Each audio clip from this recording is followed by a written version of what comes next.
Last night, I dreamt I went to Mandalay again. It seemed to me I stood by the iron gate leading to the drive, and for a while I could not enter, for the way was barred to me. Then, like all dreamers, I was possessed of a sudden with supernatural powers and passed like a spirit through the barrier before me.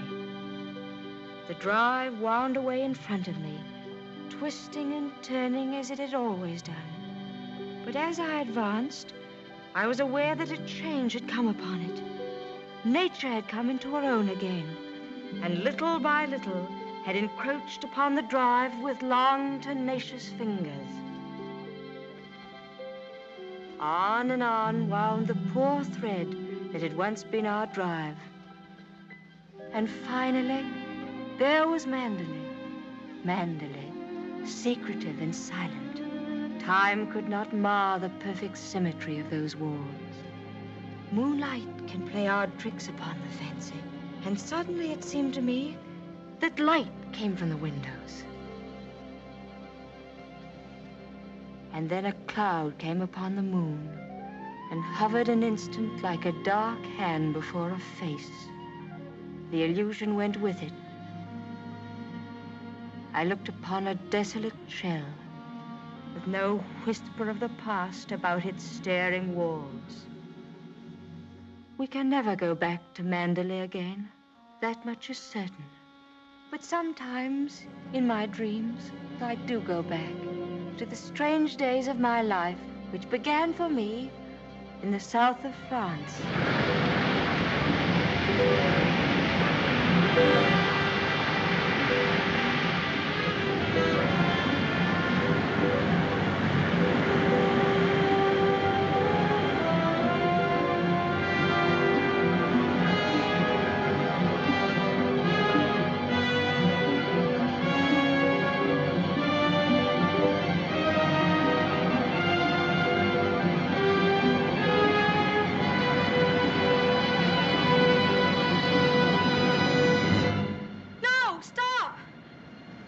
What the devil are you shouting about?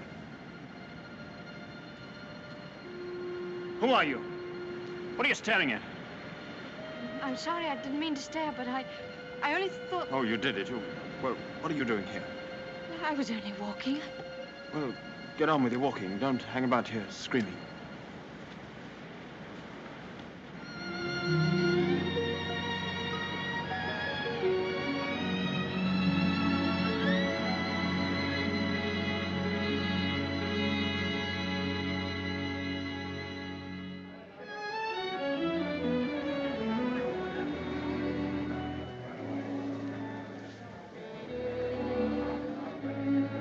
I'll never come to Monte Carlo out of season again. Not a single well-known personality in the hotel.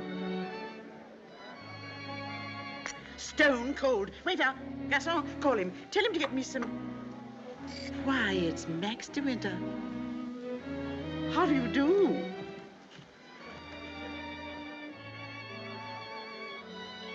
How do you do? I'm Edith Van Hopper. It's so nice to run into you here, just when I was beginning to despair of finding any old friends here in Monte. But do sit down and have some coffee. Mr. de Winter's having some coffee with me. Go and ask the stupid waiter for another cup.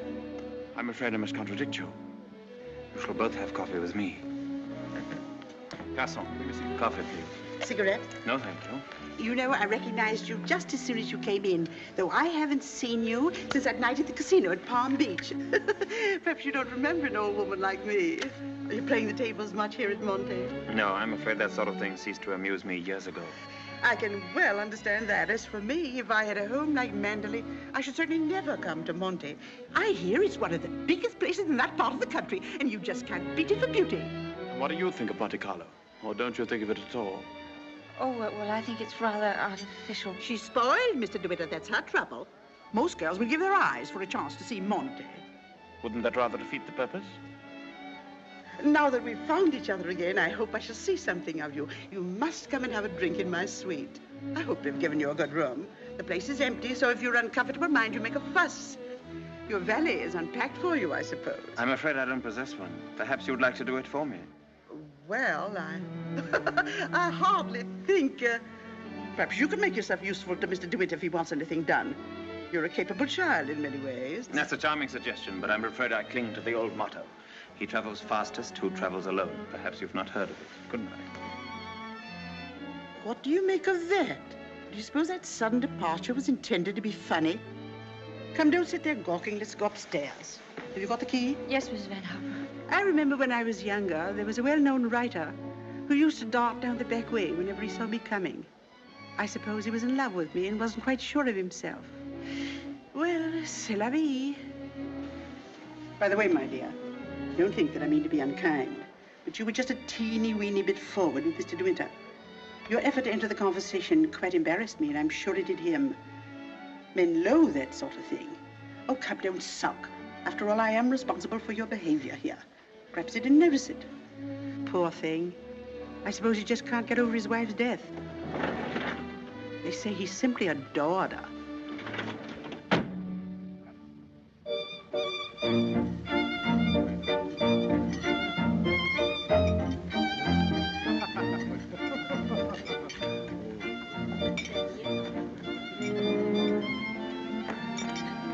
Louis, prenez la commande.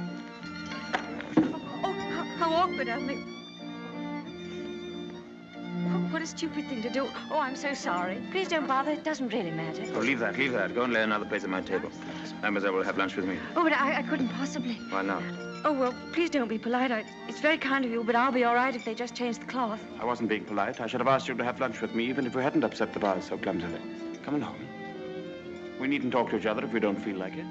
Well, thank you very much.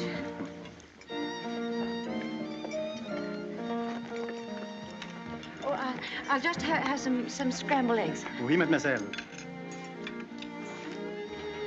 What's happened to your friend? Oh, she's ill in bed with a cold. I'm sorry I was so rude to you yesterday. The only excuse I can offer is that I've become boorish through living alone. You weren't really. You simply wanted to be alone and... Tell me, is Mrs. Van Hopper a friend of yours or just a relation? No, she's my employer. I'm what is known as a paid companion. I didn't know companionship could be bought. I looked up the word companion in the dictionary once. It said, a friend of the bosom. I don't envy you the privilege. Well, she's very kind, really, and I have to earn my living. Haven't you any family? No, my mother died years and years ago, and then there was only my father, and he died last summer. And then I took this job. How rotten for you. Yes, it was rather, because, you see, we got on so well together. You and your father? Yes, he was a lovely person, very unusual. What was he? A painter. Ah, was he a good one? Well, I thought so, but people didn't understand him. Yes, that's often the trouble.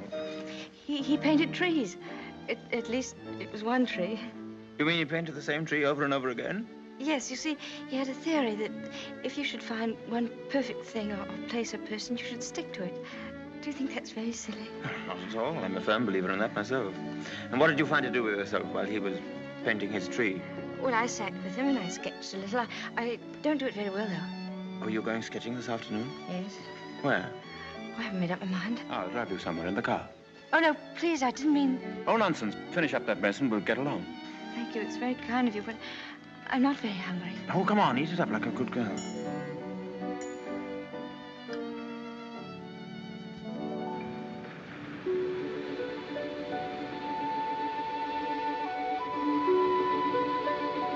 You've taken long enough for that sketch. I shall expect a really fine work of art. Oh, no, don't look at it. It's not nearly good enough. But it can't be as bad as all that. Now, don't rub it all out. Let me see it first. Well, it's the perspective. I never can get it right. Let me see. Oh, dear. Tell me, is it the perspective that gives my nose that curious twist in the middle? Well, you're not a very easy subject to sketch. Your expression keeps changing all the time. Does it? Well, I'd concentrate on the view instead if I were you. Much more worthwhile. Rather reminds me of our coastline at home. Do you know Cornwall at all? Yes, I went there once with my father on holiday. I was in a shop once, and I saw a postcard with a beautiful house on it right by the sea. And I asked whose house it was, and the old lady said, that's Mandalay. I felt ashamed for not knowing. And Mandalay is beautiful. To me, it's just the place where I was born. I've lived in all my life. Now, I don't suppose I shall ever see it again.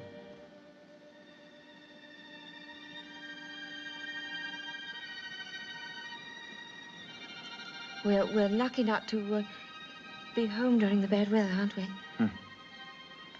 I can't ever remember enjoying swimming in England till June, can you?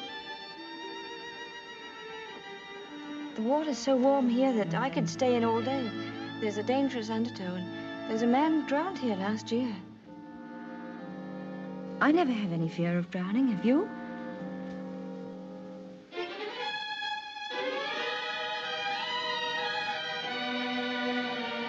Come, I'll take you home.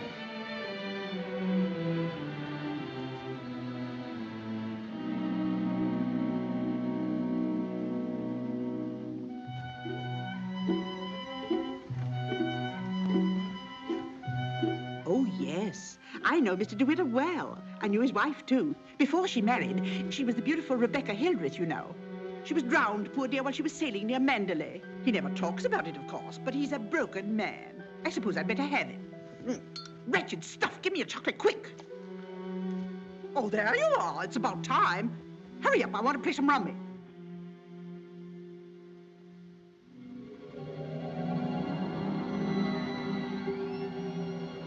She was the beautiful Rebecca Hildreth, you know.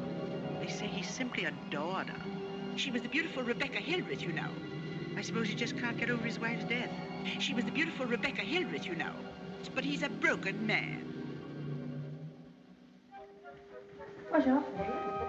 Well, where are you going? Oh, I thought I'd take a tennis lesson. I see. I suppose you've had a look at the pro, and he's desperately handsome, and you've conceived a schoolgirl crush on him. All right, go ahead, make the most of it. Off duty? Oh, yes, Mrs. Van Hopper's cold's turned into flu, so she's got a trained nurse. I'm sorry for the nurse. You keen on tennis? No, not particularly. That's good. We'll go for a drive.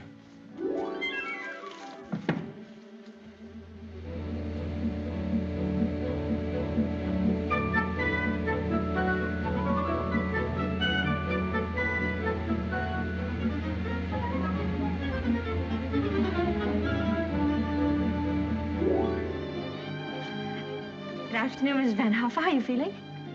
You got on rather well with him, didn't you? That pro must have been teaching you other things than tennis. Hurry up, I want you to make some calls. Wonder if Mr. DeWitt is still in the hotel.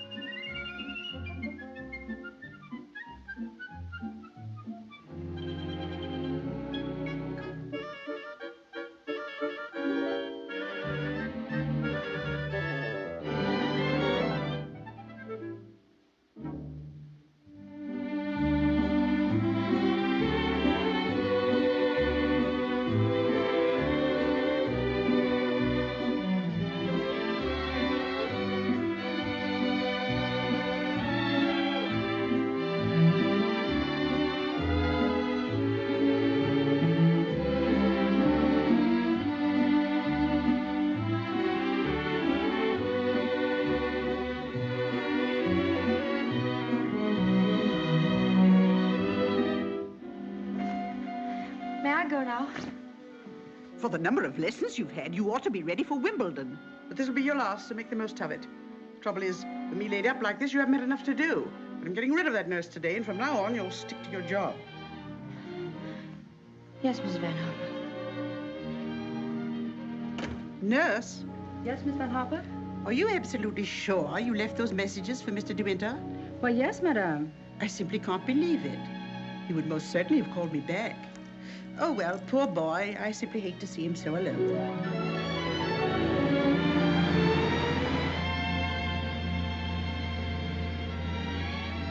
You know, I wish there could be an invention that bottled up the memory like perfume, and it never faded, never got stale. And then whenever I wanted to, I could uncork the bottle and live the memory all over again. And what particular moment in your young life would you want to keep? Oh, all of them. All these last few days. I feel as though I'd collected a whole shelf full of bottles. Sometimes, you know, those little bottles contain demons that have a way of popping out at you just as you're trying most desperately to forget.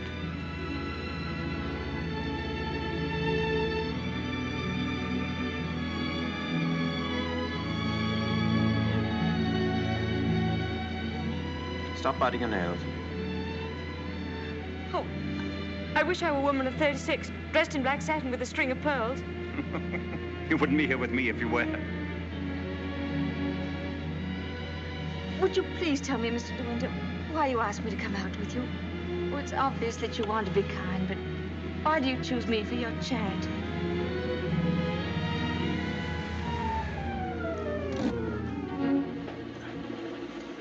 I asked you to come out with me because I wanted your company. You've blotted out the past for me more than all the bright lights of Monte Carlo. But if you think I just asked you out of kindness or charity, you can leave the car now and find your own way home. Go on, open the door and get out.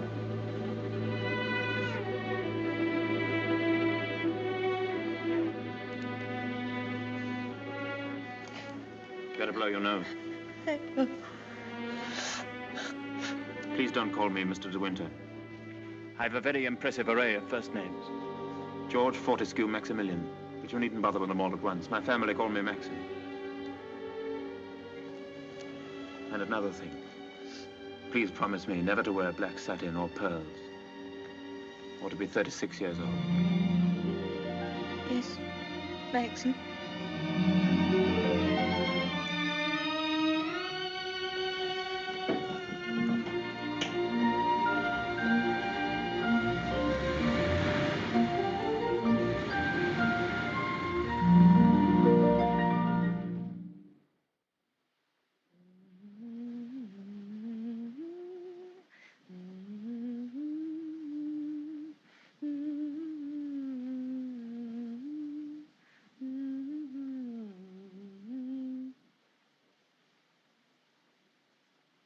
For the love of Pete, come here. What do you think? My daughter's engaged to be married. Oh, really? How nice. We must leave for New York at once. Get reservations on the Aquitania, and we'll take the 12:30 train for Cherbourg. Hurry up and get in a maid to help with the packing. We've no time to waste. Go on and don't dawdle. Mr. De Winter, please. Oh, he's gone out riding. He won't be back till noon. Oh. Well, give me the porter, please.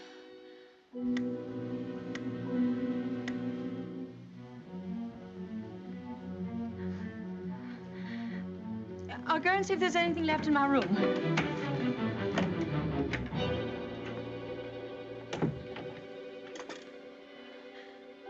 Has Mr. De Winter come in yet? Oh, he has. Would you connect me, please?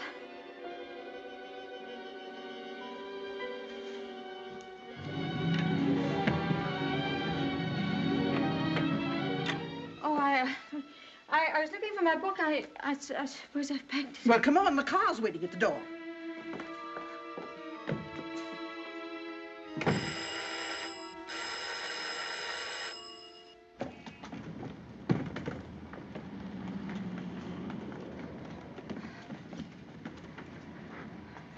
I'd like to leave a forwarding address if they happen to find that book.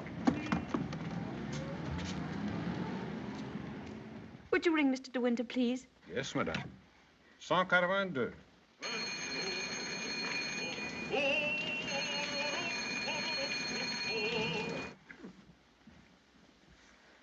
There isn't any answer. Thank you. Tell her to hurry up. Yes, madame. I was looking for Mr. De Winter. Mr. De Winter just ordered breakfast in his room, mademoiselle.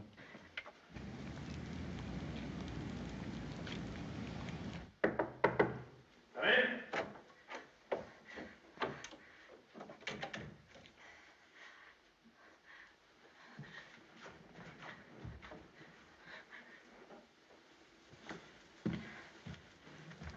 Hello. What are you doing here? Anything the matter? I've come to say goodbye. We're going away. What on earth are you talking about? It's true. We're going now, and I was afraid I wouldn't see you again.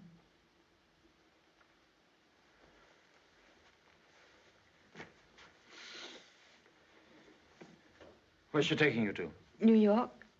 I don't want to go. I shall hate it. I shall be miserable.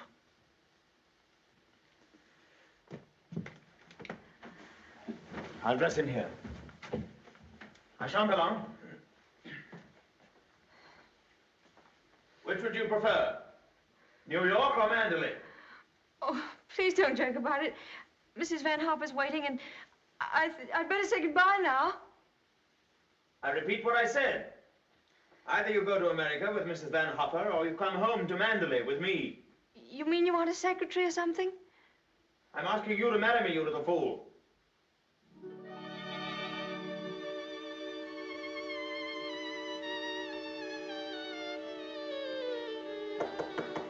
Come in. Is that my food? I'm famished. I didn't have any breakfast.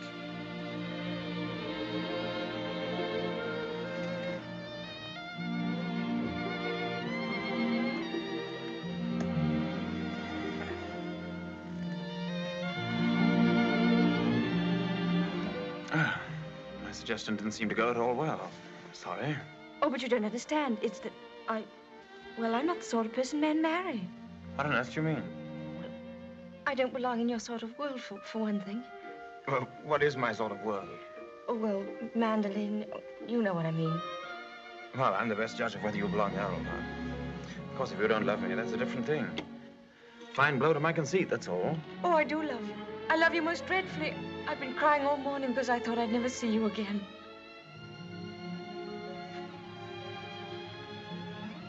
Bless you for that. I'll remind you of this one day. You won't believe me. It's a pity you have to grow up. Oh, now that's settled. You may pour me out some coffee. 2 lumps of sugar and some milk, please. Same with my tea, don't forget. Who's going to break the news to Mrs. Van Hopper? Shall you or shall I? Oh, you tell it. She'll be so angry. What's the number of her room? Oh, she's not there. She's downstairs in the car. Hello? Give me the date, please. Hello? You'll find Mrs. Van Hopper waiting outside in her car. Would you ask her with my compliments if she'd very kindly come up and see me in my room? Yes, in my room. Mr. De Winter says, please, for you to come up to his room. Mr. De Winter? Why, certainly.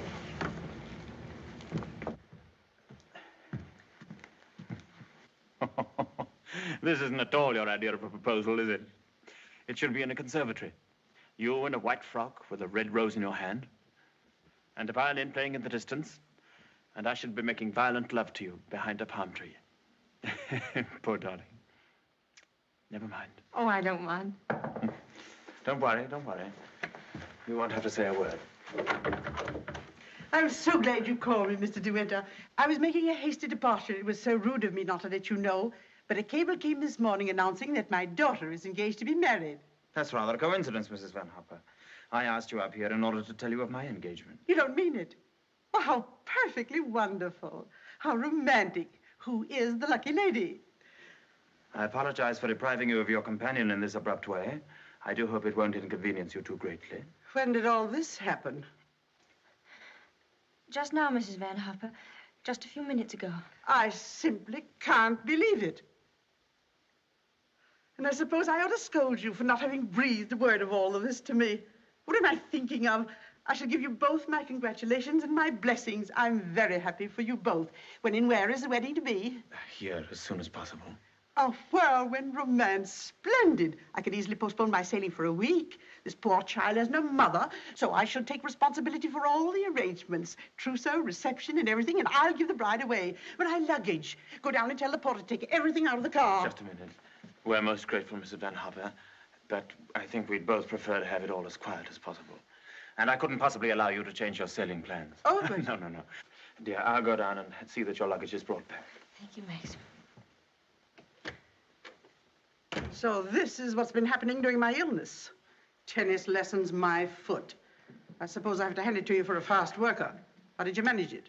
Still waters certainly run deep. Tell me, have you been doing anything you shouldn't? I don't know what you mean. Oh, well, never mind. I always did say that Englishmen have strange tastes. But you certainly have your work cut out as mistress of Mandalay. To be perfectly frank with you, my dear, I can't see you doing it. You haven't the experience. You haven't the faintest idea of what it means to be a great lady. Of course, you know why he's marrying you, don't you? You haven't flattered yourself that he's in love with you. Fact is, that empty house got on his nerves to such an extent, he nearly went off his head. He just couldn't go on living alone. You better leave, Mrs. Van Hopper. You'll miss your train.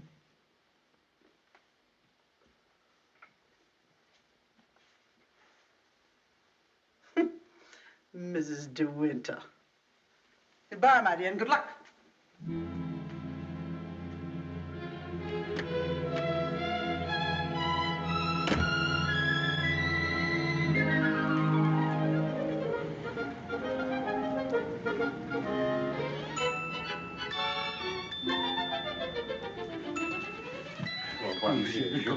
Merci. Vive, sourire.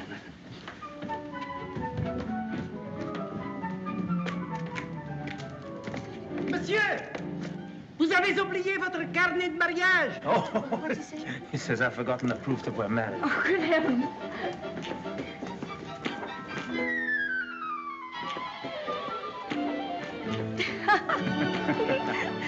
Ah, somebody else had the same idea.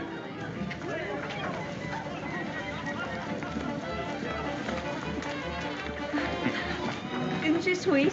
Yes. You'd have liked a bridal veil, wouldn't you? Or at least... Madame, combien ça fait?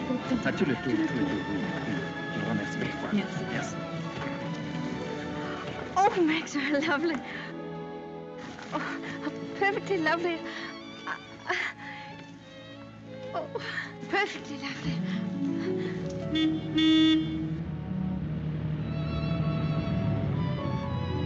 Welcome home, Mr. De Winter. Thank you, Smith.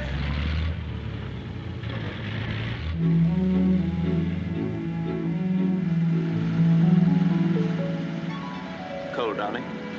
Yes, just a little bit. There's no need to be frightened, you know. Just be yourself and they'll all adore you.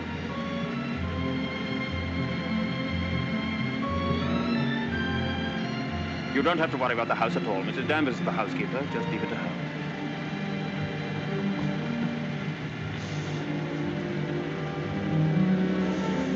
Hello. Starting to rain. Better hurry up. Here, have this. Put it over your head. Thank you.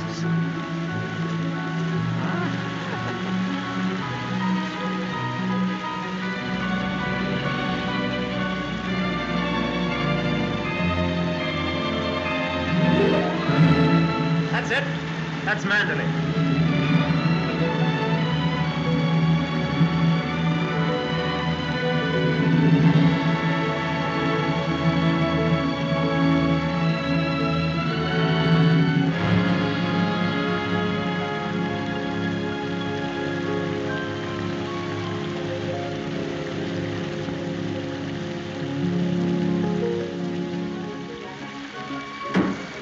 Here we are, Frith. Everybody well? Yes, thank you, sir. We're glad to see you home, sir. This is Mrs. De Winter, Frith. How do you do?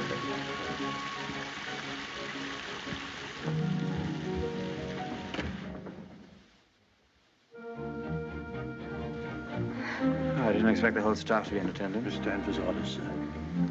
Oh. Sorry about this. Won't take long.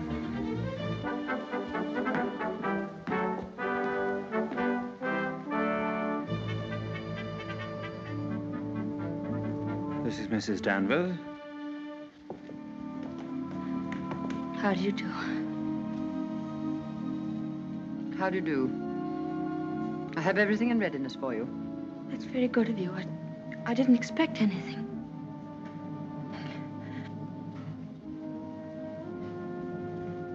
I think we'd like some tea, Frith. Ready in the library, sir. Come along, darling.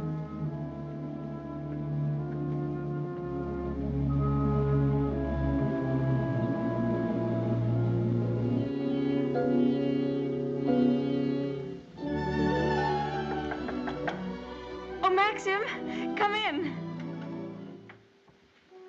Oh, good evening, Mrs. Danvers. Good evening, madam.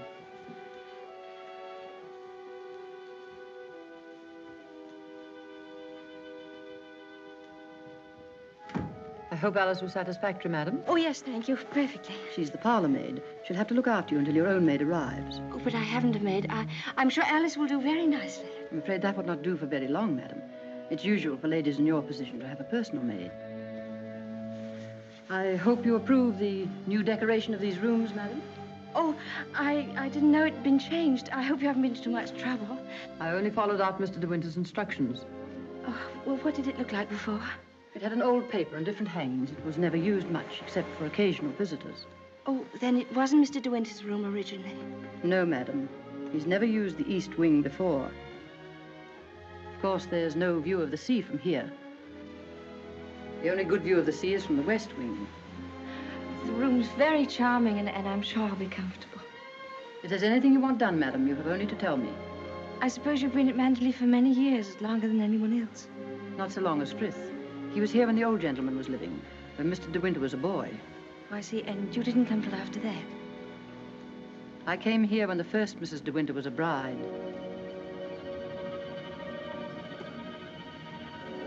Mrs. Danvers, I do hope we'll be friends. You must be patient with me. This sort of life is new to me, and I do want to make a success of it and make Mr. De Winter happy, so I know I can leave all the household arrangements to you. Very well. I hope I shall do everything to your satisfaction, madam. I've managed the house since Mrs. De Winter's death, and Mr. De Winter has never complained.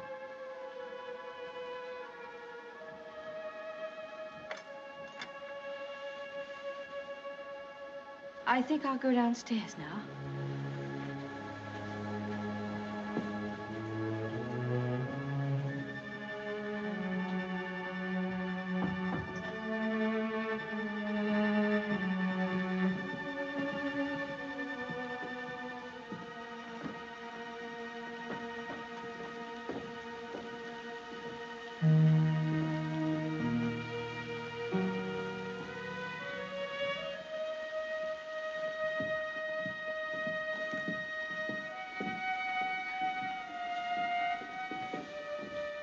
That room in the west wing I was telling you about is there through that door. It's not used now. It's the most beautiful room in the house. The only one that looks down across the lawns to the sea. It was Mrs. De Winter's room.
Good morning. Good morning. You're Mrs. De Winter, aren't you? Yes. My name's Crawley. I manage the estate for Maxim. Awfully glad to meet you. There's a fearful lot of stuff piled up while Maxim was away. Yes, I'm sure there must have been. I do wish I could help with some of it. Oh, no. Frank never allows anybody to help him. He's like an old mother hen with his bills and rents and taxes. Come on, Frank, we must go over these estimates. I'll get my papers. You'll find quantities of breakfast over there, but you must eat it all or cook will be mortally offended. Well, I'll do my best, Maxim. I have to go over the place with Frank just to make sure that he hasn't lost any of it. You'll be all right, won't you? Mm-hmm. Getting acquainted with your new home. Have a look at the Times. There's a thrilling article on what's the matter with English cricket. Oh, yes. My sister Beatrice and her husband, Giles Lacey, have invited themselves over for lunch. Today? Yes. I suppose the old girl can't wait to look you over. You'll find her very direct. If she doesn't like you, she'll probably tell you so to your face. Don't worry, darling. I'll be back in time to protect you from her. Goodbye, darling. Goodbye, Maxim. Goodbye. Goodbye.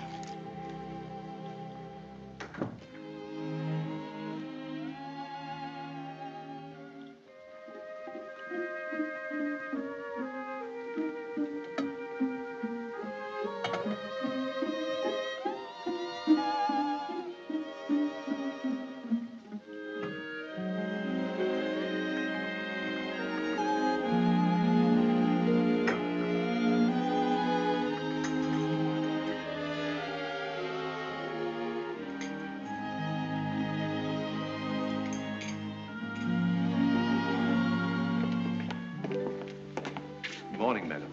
Good morning, Frith.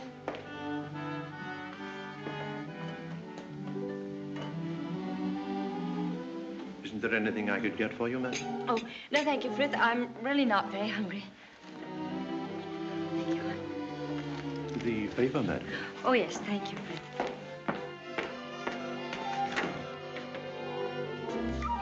Madam. I slipped. Oh, thank you, Frith.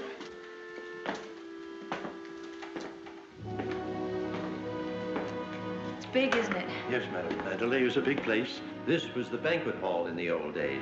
It is still used on great occasions, such as a big dinner or a ball. And the public is admitted here, you know, once a week. That's nice.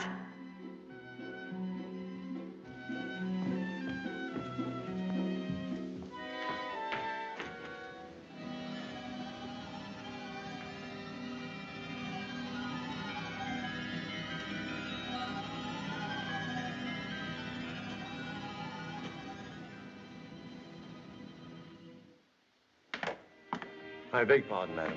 I'm afraid the fire is not usually lit in the library until the afternoon, but you'll find one in the morning room. Of course, if you wish this fire lit now, madam. Oh, no, Frith, I wouldn't dream of it. Mrs. De Winter, I mean the late Mrs. De Winter always did her correspondence and telephoning in the morning room after breakfast. Thank you, Frith.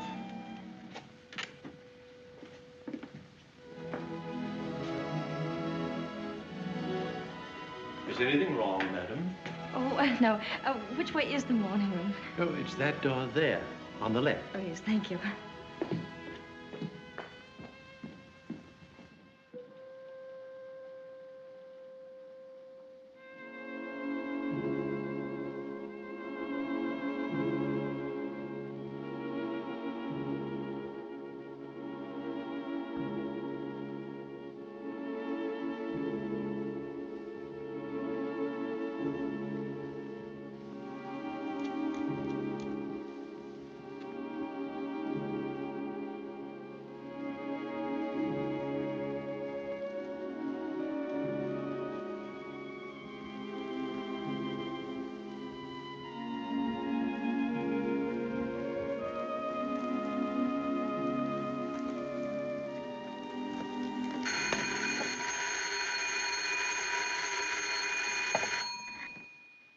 Mrs. De Winter? Oh, I'm afraid you've made a mistake. Mrs. De Winter's been dead for over a year. Oh, I mean... Oh. That was the house telephone, madam. Probably the head gardener wishing instructions. Did you want to see me, Mrs. Danvers? Mr. De Winter informed me that his sister, Mrs. Lacey, and Major Lacey are expected for luncheon. I'd like to know if you approve of the menu. Oh, well, I'm sure it's very suitable, very nice indeed. You'll notice, madam, that I've left a blank space for the sauce. Mrs. De Winter was most particular about sauces. Let's have whatever you think that Mrs. De Winter would have ordered. Thank you, madam. When you've finished your letters, Robert will take them to the post. My letters? Oh, yes, of course. Thank you, Mrs. Danvers.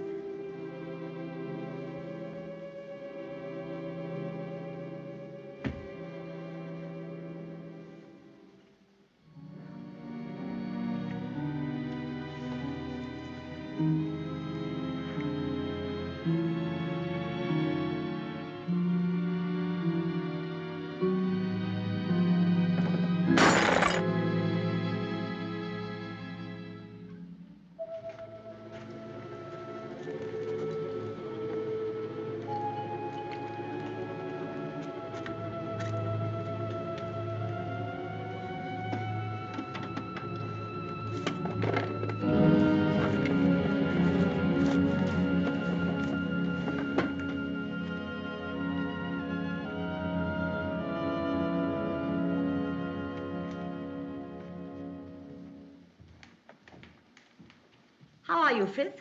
Good morning, Mrs. Lacey. Where's Mr. De Winter? I believe he went down to the farm with Mr. Crawley. How tiresome of him not to be here when we arrive, and how typical.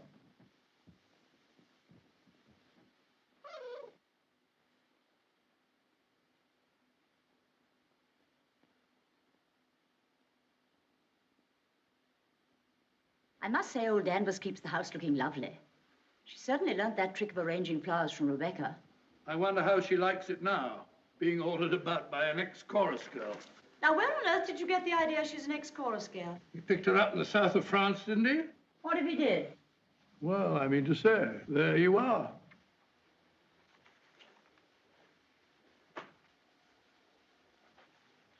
How do you do? I'm Maxim's wife. How do you do? Well, I must say you're quite different from what I expected. Oh, but Cecilia, she's exactly what I told you she'd be. Well, how do you like Mandela? Very beautiful, isn't it? And how do you get along with Mrs. Danvers? Well, I've never met anyone quite like her before. You mean she scares you? She's not exactly an oil painting, is she? Giles, you're very much in the way here. Go somewhere else. Well, I'll try and find Maxim, shall I? Giles? I didn't mean to say anything against Mrs. Danvers. Oh, there's no need for you to be frightened of her. But I shouldn't have any more to do with her than you can help. Shall we sit down? Oh, yes, please. You see, she's bound to be insanely jealous at first. And she must resent you bitterly. Why should she? Don't you know? I should have thought Maxim would have told you. She simply adored Rebecca.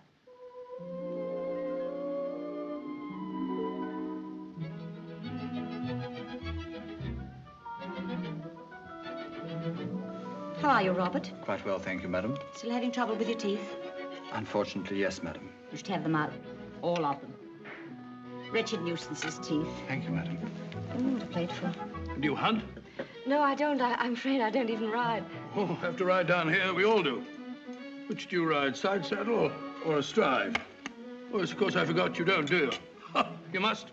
Nothing else to do down here. Maxim, when are you going to have parties here again like the old days? Oh, I haven't thought about it. But everyone's dying to see you and... Yes, I bet they are. Why don't you have the masquerade ball again this summer? My dear, you fond of dancing? Well, I love it, but I'm not very good at it. Do you rumble? I've never tried. You must teach me. I say, well, I'm trying to find out exactly what your wife does do. She sketches a little. Sketches? Well, not this modern stuff, I hope. You know, portrait of a lampshade upside down to represent a soul in torment. Don't sail, do you? No, I don't. Thank goodness for that.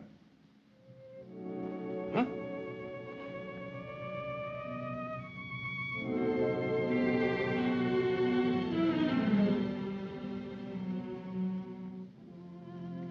You're very much in love with Maxim, aren't you? Yes, I can see you are. Don't mind my saying so, but why don't you do something about your hair? Why don't you have it cut or sweep it back behind your ears? Oh, no, that's worse. What does Maxim say about it? Does he like it like that? Well, he never mentions it. Oh, well, don't go by me. I can see by the way you dress you don't care a hoot how you look. But I wonder Maxim hasn't been at you. He's so particular about clothes. I don't think he ever notices what I wear. Oh, well, he must have changed a lot then. You mustn't worry about old Maxim and his moves. One never knows what goes on in that quiet mind of his. Often he gets into a terrible rage. And when he does... But I don't suppose he'll lose his temper with you. You seem such a placid little thing. Come on, old girl. We've got to go on the first tee at 3 o'clock. All right, I'm coming. Well, goodbye, Maxim, old boy. Goodbye, Giles. Thanks for coming, old boy. Goodbye, my dear. Forgive me for asking you so many rude questions. We both really hope you'll be very happy. Thank you, Beatrice. Thank you very much. And I must congratulate you upon the way Maxim looks. We were very worried about him this time last year. But then, of course, you know the whole story. Goodbye, Beatrice, darling. Goodbye, boy. Yes, there is.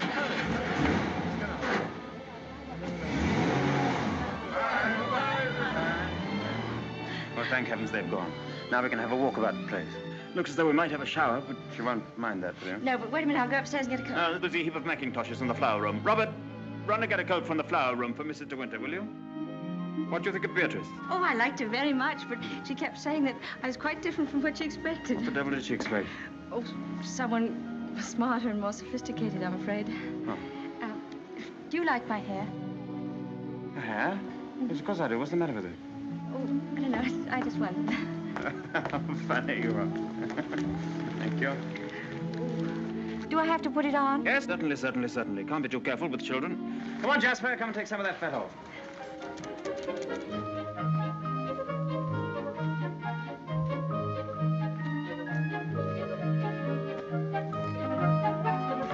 Jasper! Here, not that way. Come here. Where does that lead to? Oh, it leads to a little cove where we used to keep a boat. Oh, let's go down there. Well, no, it's a perfectly dull, uninteresting stretch of sand, just like any other. Oh, please. Well, all right, we'll walk down and take a look if we really want to.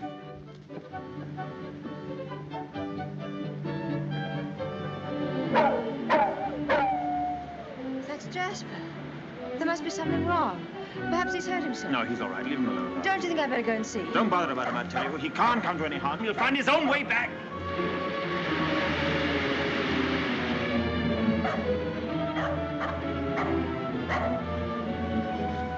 Jasper! Jasper! Oh, there you are.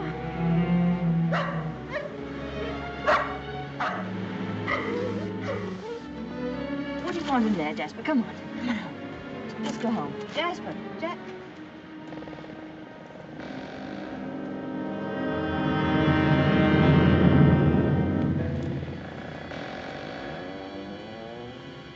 Oh. I didn't know that there was anybody. I know that dog. He comes for the house. He ain't yourn. No, he's Mr. De Winter's dog. Have you anything I could tie him with?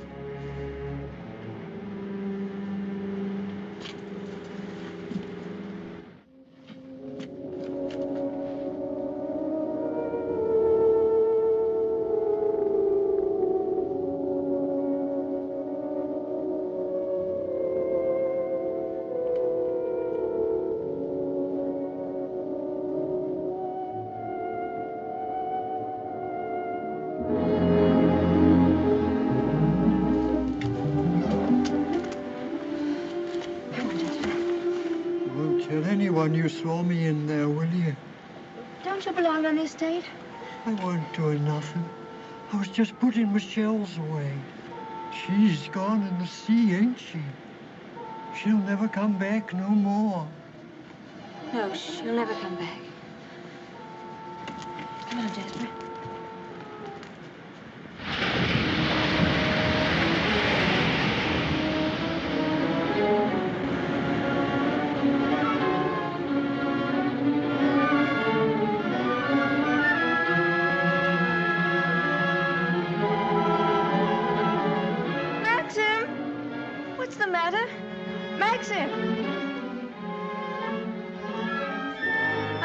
Such a time, but I had to find a rope for Jasper. Hurry up, Jasper, for heaven's sake. Please wait for me. Maxim, what is it? You look so angry. You knew I didn't want you to go there, but you deliberately went. Why not? There was only a cottage down there and a strange man who was... You didn't go into the cottage, did you? Yes, the door... Well, don't go there again, do you hear? Why not? Because I hate the place, and if you had my memories, you wouldn't go there or talk about it or even think about it. What's the matter? Oh, I'm sorry, please. We should have stayed away. We should never have come back to Mandalay. Oh, what a fool I was. I made you unhappy. Somehow I've hurt you. Oh, I can't bear to see you like this. Because I love you so much.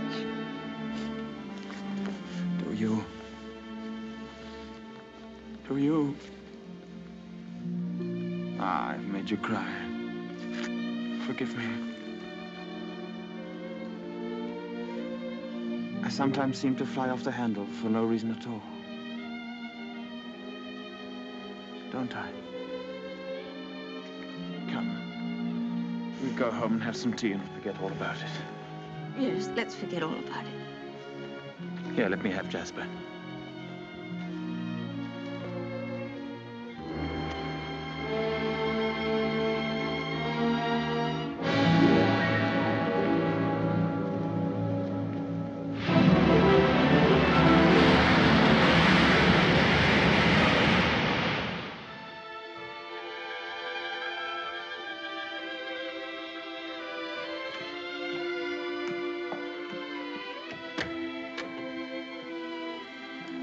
Come in. Oh, please don't get up, Mr. Crawley.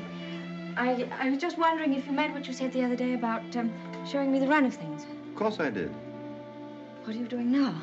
Notifying all the tenants in the celebration of Maxim's return with his bride, this week's rent will be free. Oh, was that Maxim's idea? Oh, yes. All the servants get an extra week's wages, too. Oh, he didn't tell me.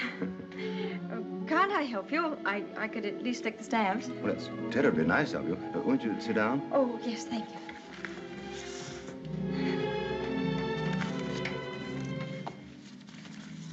I was down at the cottage on the beach the other day. There was a man there, a queer sort of person. Jasper kept barking at him. Oh, yeah. Must have been Ben. Excuse me. He's quite harmless. We give him odd jobs now and then. That cottage place seemed to be going to rack and ruin. Why isn't something done about it? Well, I think if Maxim wanted anything done about it, he'd tell me. Are those all Rebecca's things down there? Yes. Yes, they are. What did she use the cottage for? The boat used to be moored near there. What boat? What happened to it? Was that the boat she was sailing in when she was drowned? Yes. Capsized and sank. She was washed overboard. Wasn't she afraid to go out like that alone? She wasn't afraid of anything. Where did they find her? Near Edgecombe. About 40 miles up channel, about 2 months afterwards. Maxim went up to identify her. It was horrible for him. Yes, it must have been. Mr. Crawley, please don't think me morbidly curious. It isn't that. It's just that I feel it's such a disadvantage. All the time, whenever I meet anyone, Maxim's sister or even the servants, I know they're all thinking the same thing. They're all comparing me with her, with Rebecca. Oh, you mustn't think that. I can't tell you how glad I am that you married Maxim. It's going to make all the difference to his life. And from my point of view, it's very refreshing to find someone like yourself who's not entirely in tune, shall we say, with Manderley. That's very sweet of you. I dare say I've been stupid, but every day I realize the things that she had and that I lacked. Beauty and wit and intelligence and all the things that are so important in a woman. Oh, you have qualities that are just as important. More important, if I may say so. Kindness and sincerity and, if you'll forgive me, modesty mean more to a husband than all the wit and beauty in the world. We none of us want to live in the past. Maxim least of all. It's up to you, you know, to lead us away from it. I promise you I won't bring this up again, but before we end this conversation, would you answer just one more question? If it's something I'm able to answer, I'll do my best. Tell me, what was Rebecca really like?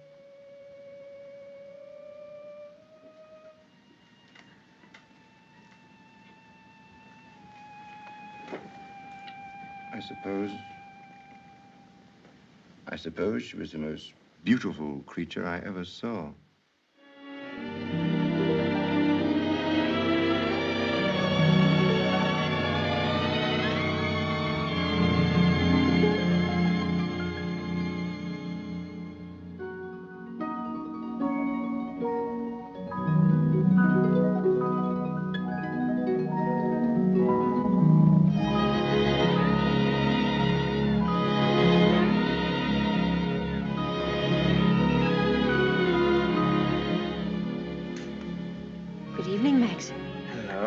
Films of the honeymoon have arrived at last. We timed, you think, before dinner?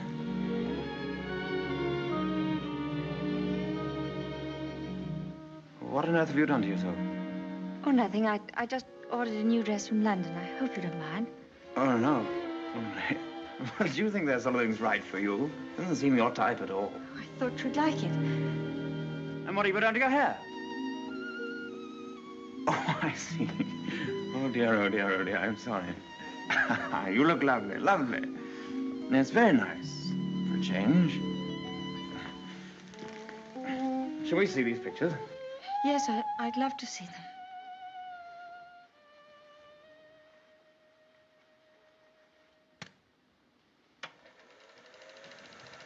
Ah, look now. Oh, look at that. Wasn't it wonderful, darling? Can't we go back there somewhere? Yes, of course, of course. Ah, look at you. Won't our grandchildren be delighted when they see how lovely you were? Oh, look at you. Yes. I Oh, I like that. Look at that. That's very nice. Oh, remember that. Yes? Oh, I wish our honeymoon could have lasted forever, Maxim. Oh, dash it, look. Oh, hang it. Threaded it up wrong, as usual, or something. Yes, Frith, what is it? Excuse me, sir. May I have a word with you? Yes. Come in. It's about Robert, sir. There's been a slight unpleasantness between him and Mrs. Danvers. Oh, dear. Robert is very upset. Oh, this is trouble. What is it? It appears that Mrs. Danvers has accused Robert of stealing a valuable ornament from the morning room. Robert denies the accusation most emphatically, sir. What was the thing, anyway? China Cupid, sir. Oh, dear, that's one of our treasures, isn't it? Well, tell Mrs. Danvers to get to the bottom of it somehow and tell her I'm sure it wasn't Robert. Very good, sir. Why do they come to me with these things? That's your job, sweetheart. Maxim, I wanted to tell you, but, well, I forgot. The fact is, I broke the China Cupid. You broke it? Now, why on earth didn't you say something about it when Frith was here? I don't know. I didn't like to. I was afraid he'd think me a fool. Well, you think you're much more of a fool now. You'll have to explain to him and Mrs. Danvers. Oh, no, Maxim, you do it. I'll go upstairs. Don't be such a little idiot, darling. Anybody would think you were afraid of them. It's all a mistake, Mrs. Danvers. Apparently, Mrs. De Winter broke the cupid herself and forgot to say anything about it. I'm so sorry. I never thought that I'd get Robert into trouble. Is it possible to repair the ornament, madam? No, I'm afraid it isn't. It was smashed into pieces. What did you do with the pieces? Well, I put them at the back of one of the drawers in the writing desk. Well, it looks as though Mrs. De Winter were afraid you were going to put her in prison, doesn't it, Mrs. Danvers? Well, never mind. Do what you can to find the pieces, see if they can be mended, and above all, tell Robert to dry his tears. I shall apologize to Robert, of course. Perhaps if such a thing happens again, Mrs. De Winter will tell me personally. Yes, yes, all right. Thank you, Mrs. Danvers.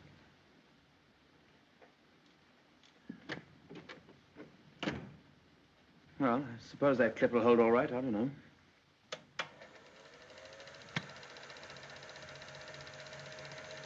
I'm awfully sorry, darling. It was very careless of me. Mrs. Danvers must be furious with me. Oh, hang Mrs. Danvers. Why on earth should you be frightened of her? Behave more like a upstairs maid or something. Not like the mistress of the house at all. Yes, I know I do. But I feel so uncomfortable. I try my best every day, but it's very difficult with people looking me up and down as if I were a prize cow. Well, what does it matter if they do? You must remember that life at Mandel is the only thing that interests anybody down here. What a slap in the eye I must have been to them then. I suppose that's why you married me. Because you knew I was dull and gauche and inexperienced, and there could never be any gossip about me. Gossip? What do you mean? I don't know. I just said it for something to say. Don't look at me like that. Maxim, what's the matter? What have I said?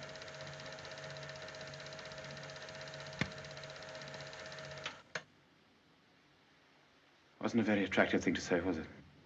No. It was rude, hateful.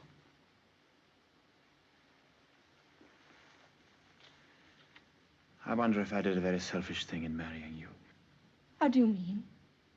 I'm not much of a companion to you, am I? You don't get much fun, do you? You ought to have married a boy. Someone of your own age. Maxim, why do you say this? Of course we're companions. Are we? I don't know. I'm very difficult to live with. No, you're not difficult. You're easy, very easy. Our marriage is a success, isn't it? A great success? We're happy, aren't we? Terribly happy.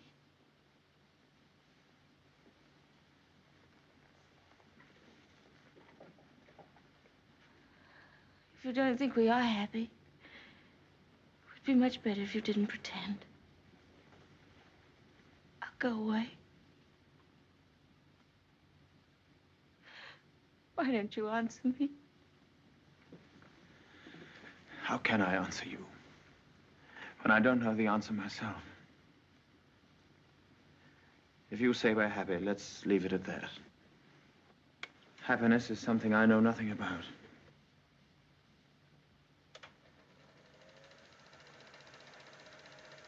Oh, look. There's the one when I left the camera running on the tripod, remember?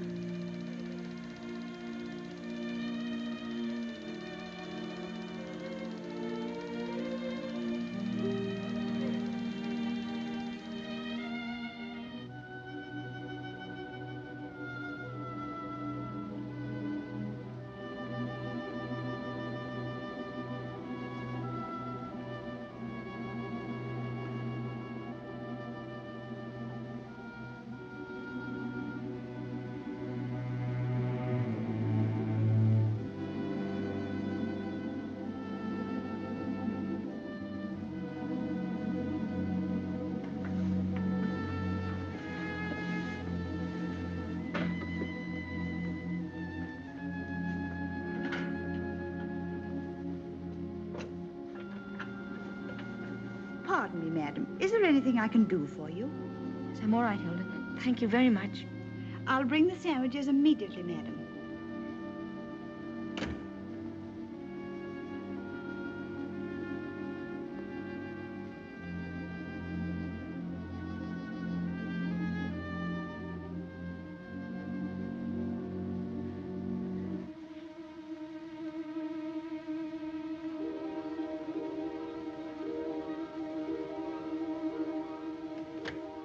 Hilda?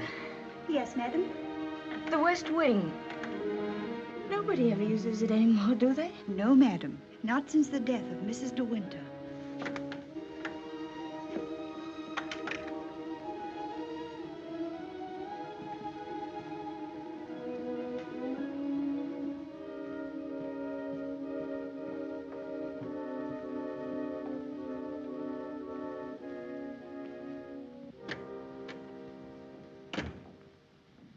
Come along, Mr. Jack, or someone may see you.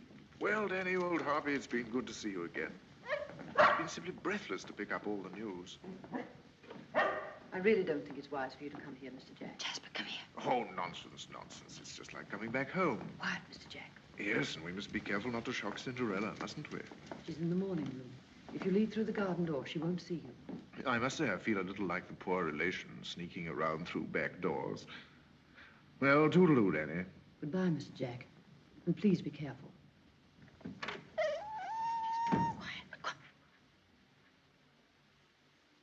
Looking for me? Oh, I didn't make you jump, did I? No, of course not. I didn't quite know who it was. Yes. You're pleased to see me, aren't you, old boy? I'm glad there's someone in the family to welcome me back to Manderley. And, how is dear old Max? Very well, thank you.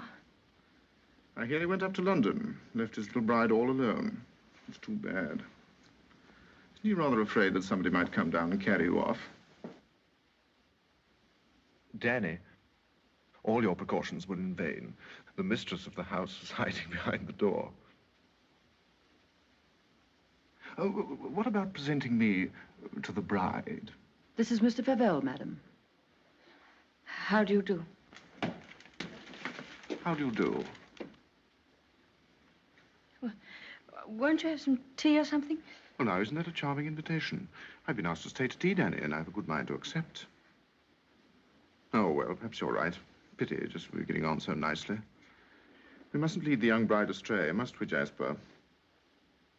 Goodbye. It's been fun meeting you.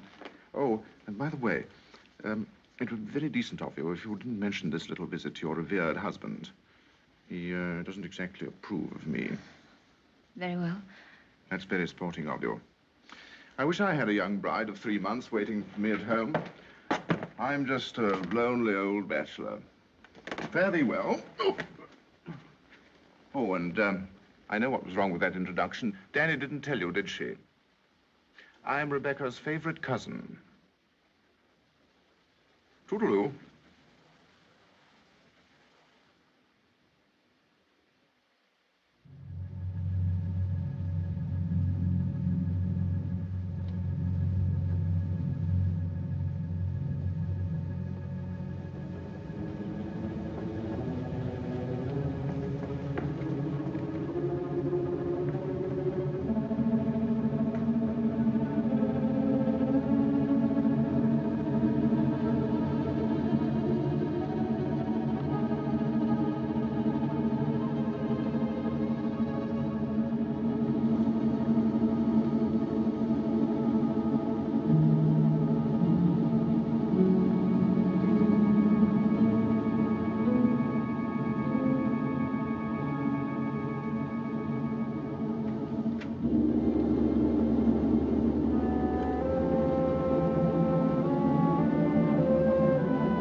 wish anything, madam?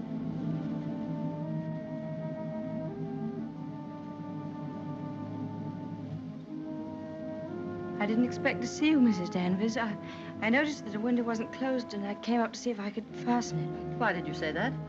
I closed it before I left the room. You opened it yourself, didn't you? You've always wanted to see this room, haven't you, madam? Why did you never ask me to show it to you? I was ready to show it to you every day.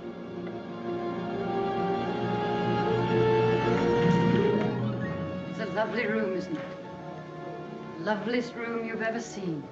Everything is kept just as Mrs. De Winter liked it. Nothing has been altered since that last night. Come, I'll show you her dressing room. This is where I keep all her clothes. You would like to see them, wouldn't you?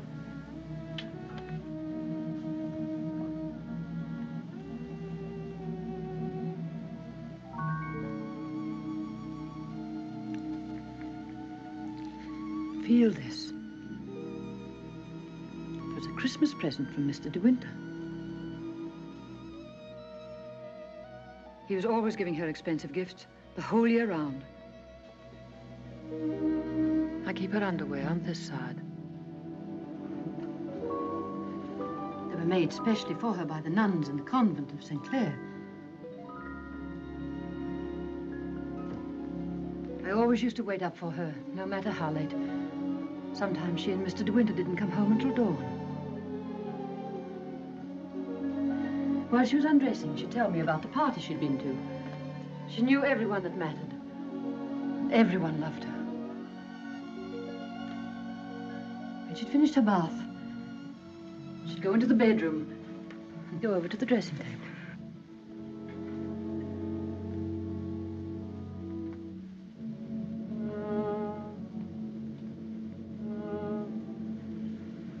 Oh, you've moved her brush, haven't you? There, that's better. Just as she always laid it down. Come on, Danny. Hair drill, she would say. I'd stand behind her like this and brush away for 20 minutes at a time. And then she would say, "Good night, Danny," and step into her bed.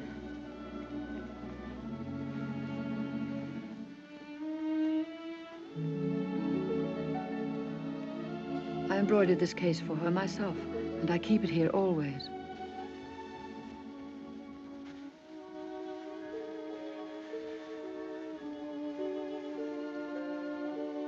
Did you ever see anything so delicate?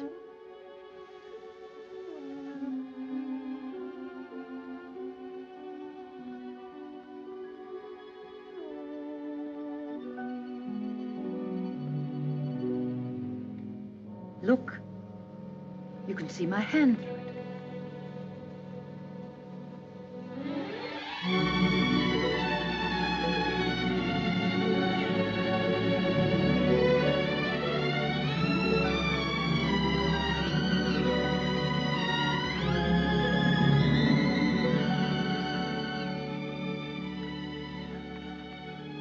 You wouldn't think she'd been gone so long, would you?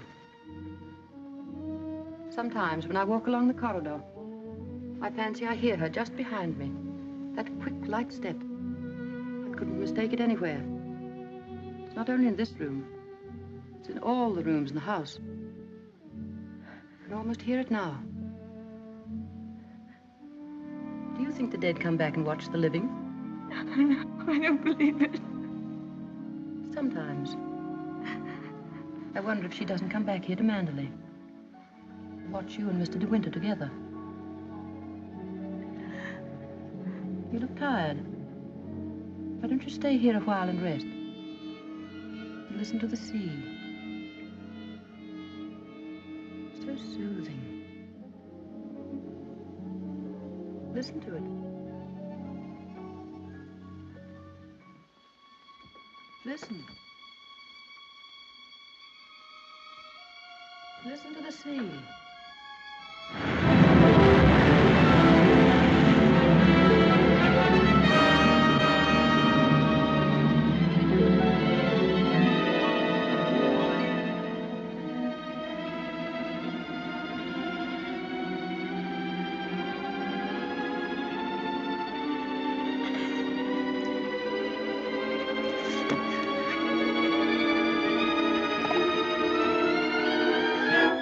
Mrs. Danvers, I wish to see her immediately.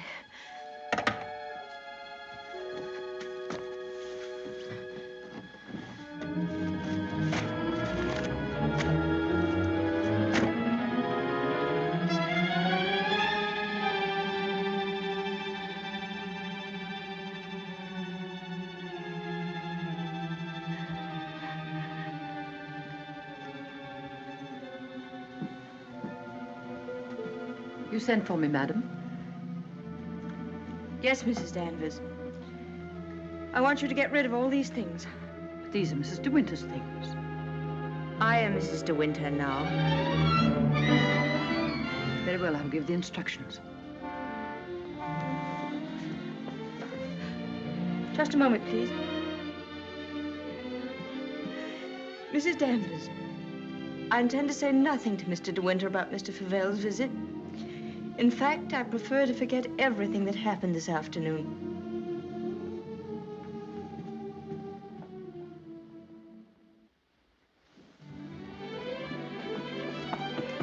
Maxim, you've been gone all day. Choking. Oh. Well. What have you been doing with yourself? Oh, I've been thinking. Well, what do you want to do that for? Oh, come in here and I'll tell you. Darling, could we have a costume ball, just as you used to? Now, what put that into your mind? Has Beatrice been at you? No, but I feel that we ought to do something to make people feel that Mandalay is just the same as it always was. Oh, please, darling, could we? You don't know what it would mean, you know. You would have to be a hostess to hundreds of people. All the county. And a lot of young people will come up from London and turn the house into a nightclub. Oh, yes, but I want to. Oh, please. I've never been to a large party, but I could learn what to do, and I promise you, you wouldn't be ashamed of me.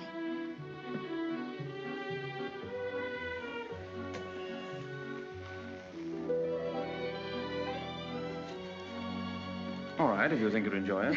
You better get Mrs. Danvers to help you, hadn't you? No, I don't need Mrs. Danvers to help me. I can do it myself. All right, my sweet. Oh, thank you, darling. Thank you. Well, what do you go as? Oh, I never dress up. That's the one privilege I claim as the host. What will you be, Alice in Wonderland with that ribbon around your hair? No, I won't tell you. I'll design a costume all by myself and give you the surprise of your life.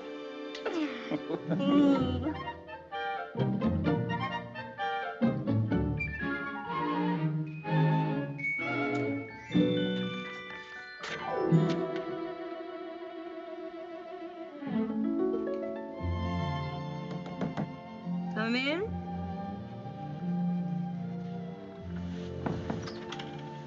Robert found these sketches in the library, madam. Did you intend throwing them away? Yes, Mrs. Danvers, I did.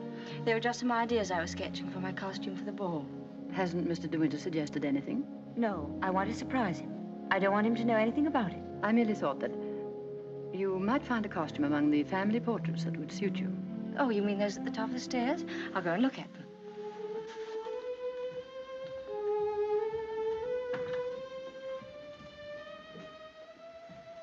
This one, for instance. It might have been designed for you. I'm sure you could have it copied. I've heard Mr. De Winter say that this is his favorite of all the paintings. It's Lady Caroline De Winter, one of his ancestors. Oh, well, that's a splendid idea, Mrs. Danvers. I'm very grateful.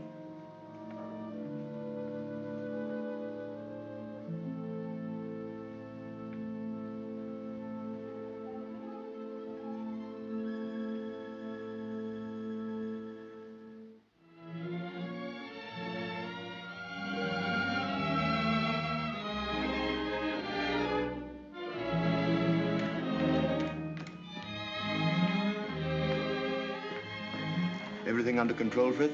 Yes, thank you. Excuse me, sir. Are you supposed to be a schoolmaster? Oh, no. This is just my old cap and gown. Certainly makes a very nice costume, sir. And economical, too. Yes, that was the idea.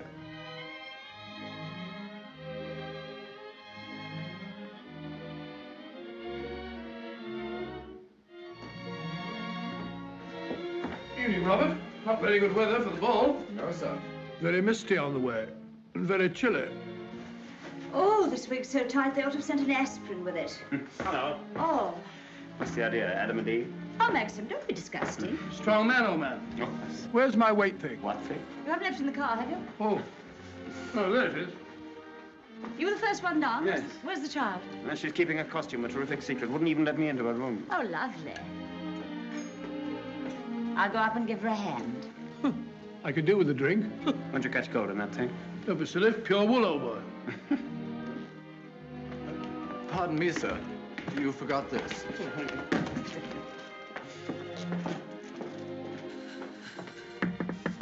Here I am, dear. It's Bee. I've come to give you a hand. Oh, please don't come in, Beatrice. I don't want anyone to see my costume. Oh. Oh, well, you won't be long, will you? Because the first people will be arriving any moment. Now, you're sure that's where that should be? Yes, madam, it's just right. Oh, isn't it exciting? Indeed it is, madam. I've always heard of the Mandalay Ball, and now I'm really going to see one. Sure, there'll be no one there to touch you, madam. Do you really think so? Now, where's my fan? Now, you're sure I look all right? You look ever so beautiful. Well, here goes.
Good evening, Mr. De Winter.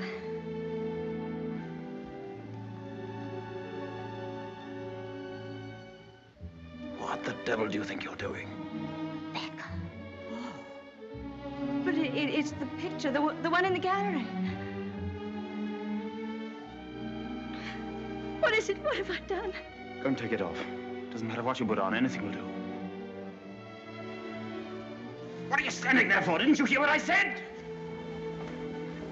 Sir George and Lady Moore, Dudley Tennant, Admiral and Lady Burbank.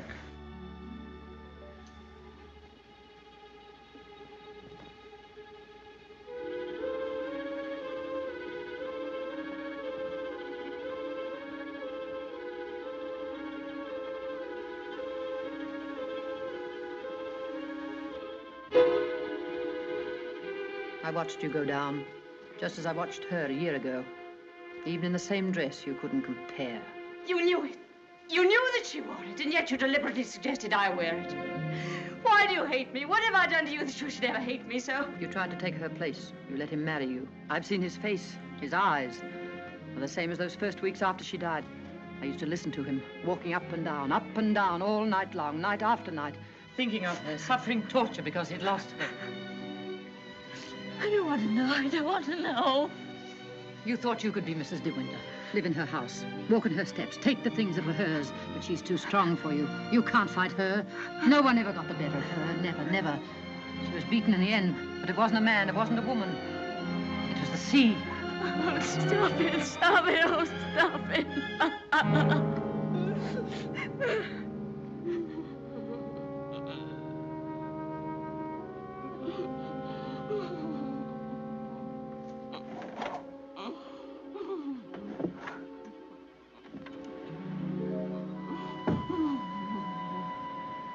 You're overwrought, madam. I've opened a window for you. A little air will do you good.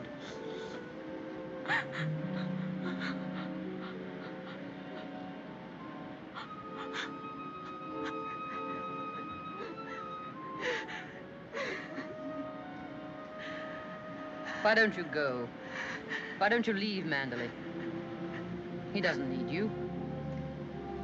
He's got his memories. He doesn't love you. He wants to be alone again with her. You've nothing to stay for. You've nothing to live for, really, have you? Look down there. It's easy, isn't it? Why don't you? Why don't you?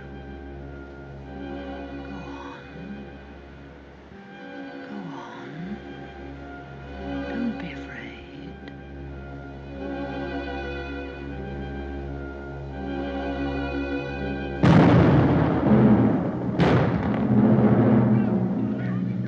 Shipwreck! Ship on the rocks! Ship aground! Sending up rocket! Shipwreck! Come on, everybody! Down to the bay! Notify the Coast Guard! She's aground! Maxim! Maxim! Ship ashore! Come on, everybody! Come on! Maxim! Maxim!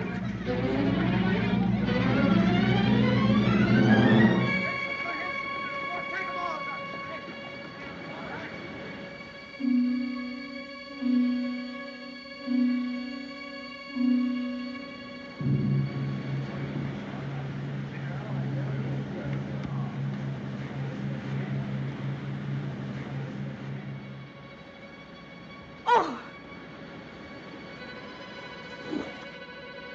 Ben, have you seen Mr. De Winter anywhere? She won't come back, will she? You said so. Who, Ben? What do you mean? Ah, the other one.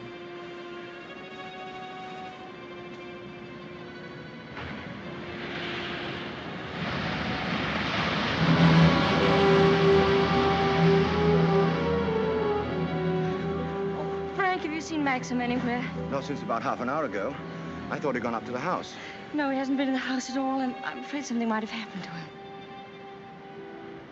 Frank, what's the matter? Is anything wrong? There is something wrong. Well, the diver who went down to inspect the bottom of the ship came across the hull of another boat. A little sailboat. Frank, is it? Yes. It's Rebecca's.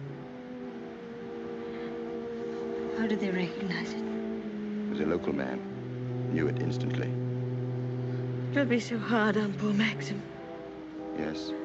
It's going to bring it all back again. And worse than before. Why did they have to find it? Why couldn't they have left it there in peace at the bottom of the sea? Why, better get along and arrange some breakfast for the men. All right, Frank, I'll go and look for Maxim.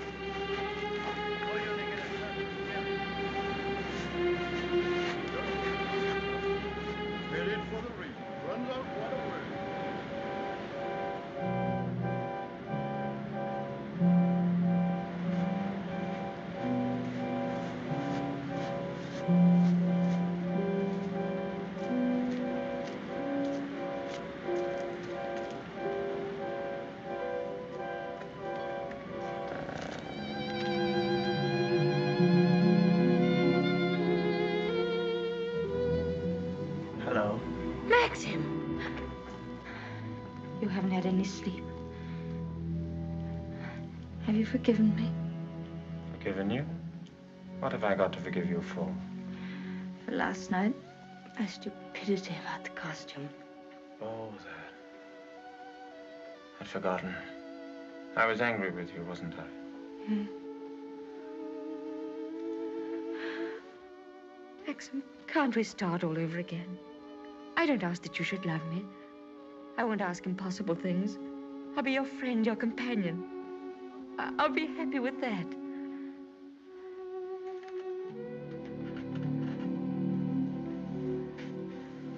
You love me very much, don't you?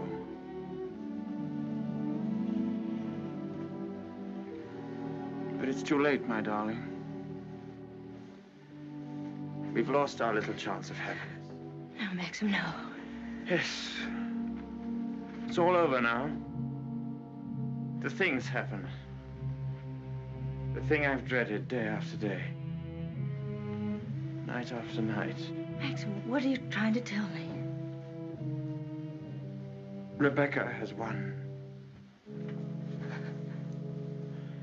Her shadow has been between us all the time, keeping us from one another. She knew that this would happen. What are you saying? They sent a diver down. He found another boat. Yes, I know. Frank told me. Rebecca's boat. Oh, it's terrible for you. I'm so sorry. The diver made another discovery. He broke one of the ports and looked into the cabin. There was a body in there. She wasn't alone. There was someone sailing with her, and you have to find out who it was. That's it, isn't it, Maxim? You don't understand. There was no one with her. It's Rebecca's body lying there on the cabin floor. The woman that was washed up at Edgecombe. The woman that is now buried in the family crypt. That was not Rebecca. That was the body of some unknown woman. Unclaimed, belonging nowhere. I identified it, but I knew it wasn't Rebecca. It was all a lie. I knew where Rebecca's body was. Lying on that cabin floor on the bottom of the sea. How did you know, Max? Because I put it there.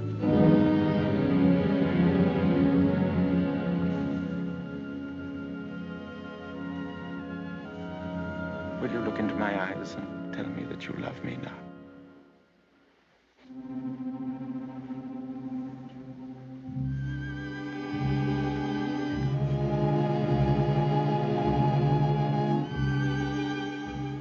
See?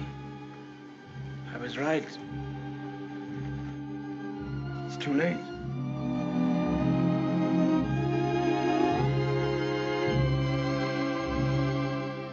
No, it's not too late. You're not to say that. I love you more than anything in the world. Oh, please, Maxim, kiss me, please. No. It's no use. It's too late. Oh, we can't lose each other now. We must be together always. No secrets, no shadows. We may only have a few days. A few hours.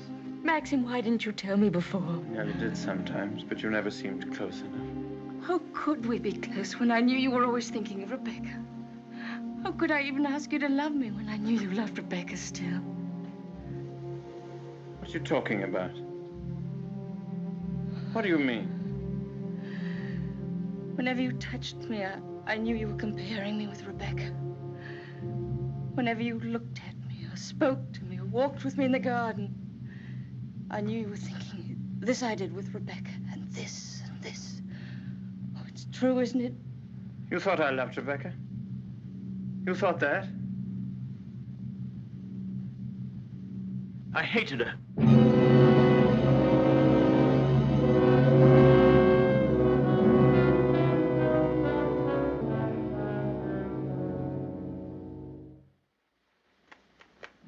Oh, I was carried away by her. Enchanted by her, as everyone was. And when I was married, I was told I was the luckiest man in the world. She was so lovely, so accomplished, so amusing. She's got the three things that really matter in a wife, everyone said. Breeding, brains, and beauty. And I believed them completely. But I never had a moment's happiness with her. She was incapable of love, or tenderness, or decency. You didn't love her. You didn't love her. Do you remember that cliff where you first saw me in Monte Carlo? Well, I went there with Rebecca on our honeymoon. That was when I found out about her. 4 days after we were married. She stood there laughing, her black hair blowing in the wind, and told me all about herself. Everything. Things I'll never tell a living soul. I wanted to kill her. It would have been so easy. You remember the precipice? I frightened you, didn't I? You thought I was mad. Perhaps I was. Perhaps I am mad. It wouldn't make for sanity, would it? Living with the devil. I'll make a bargain with you, she said. You'd look rather foolish trying to divorce me now after 4 days of marriage. So I'll play the part of a devoted wife, mistress of your precious Mandalay. I'll make it the most famous showplace in England, if you like. And people will visit us and envy us and say we're the luckiest, happiest couple in the country. What a grand joke it'll be. What a triumph. I should never have accepted her dirty bargain. But I did. I was younger then and tremendously conscious of the family honor. Family honor. She knew that I'd sacrifice everything rather than stand up in a divorce court and give her away, admit that our marriage was a rotten fraud. You despise me, don't you? As I despise myself. You can't understand what my feelings were. Can you? Of course I can, darling. Of course I can. Well, I kept the bargain, and so did she, apparently. Oh, she played the game brilliantly. But after a while, she began to grow careless. She took a flat in London, and she'd stay away for days at a time. Then she started to bring her friends down here. I warned her, but she shrugged her shoulders. What's it got to do with you, she said. She even started on Frank. Poor, faithful Frank. Then there was a cousin of hers, a man named Favell. Yes, I know him. Came the day you went to London. Why didn't you tell me? I didn't like to. I thought it would remind you of Rebecca. Remind me? As if I needed reminding. Favell used to visit her here in this cottage. I found out about it, and I warned her that if he came here again, I'd shoot them both. One night, when I found that she'd come back quietly from London, I thought that Favell was with her. And I knew then that I couldn't stand this life of filth and deceit any longer. I decided to come down here and have it out with both of them. But she was alone. She was expecting Favell, but he hadn't come. She was lying on the divan, a large tray of cigarette stubs beside her. She looked ill, queer. Suddenly she got up, started to walk toward me. When I have a child, she said, neither you nor anyone else could ever prove it wasn't yours. You'd like to have an heir, wouldn't you, Max, for your precious Manderley? And she started to laugh. How funny. How supremely, wonderfully funny. I'll be the perfect mother, just as I've been the perfect wife. No one will ever know. It ought to give you the thrill of your life, Max, to watch my son grow bigger day by day, and to know that when you die, Manderley will be his. She was face to face with me. One hand in her pocket, the other holding a cigarette. She was smiling. Well, Max, what are you going to do about it? Aren't you going to kill me? I suppose I went mad for a moment. I must have struck her. She stood staring at me. She looked almost triumphant. Then she started toward me again, smiling. Suddenly she stumbled and fell.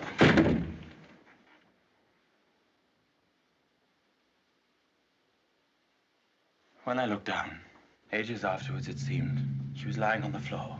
She'd struck her head on a heavy piece of ship's tackle. I remember wondering why she was still smiling. And I realized she was dead. But you didn't kill her. It was an accident. Who would believe me? I lost my head. I just knew I had to do something. Anything. I carried her out to the boat. It was very dark. There was no moon. I put her in the cabin. When the boat seemed a safe distance from the shore, I took a spike and drove it again and again through the planking of the hull. I opened up the sea cocks and the water began to come in fast. I climbed over into the dinghy and pulled away. I saw the boat heel over and sink. I pulled back into the cove. It started raining. Maxim, does anyone else know of this? No, no one except you and me. We must explain it. It's got to be the body of someone you've never seen before. No, they're bound to know her. Her rings, bracelets she always wore. They'll identify her body. Then they'll remember the other woman. The other woman buried in the crypt. If they find out it was Rebecca, you must simply say that you made a mistake about the other body. That the day you went to Edgecombe, you were ill. You didn't know what you were doing. Rebecca's dead. That's what we've got to remember. Rebecca's dead. She can't speak. She can't bear witness. She can't harm you anymore. We're the only two people in the world that know, Maxim. You and I. I told you once that I'd done a very selfish thing in marrying you. You can understand now what I meant. I've loved you, my darling. I shall always love you. But I've known all along that Rebecca would win in the end. No, no. She hasn't won. No matter what happens now, she hasn't won.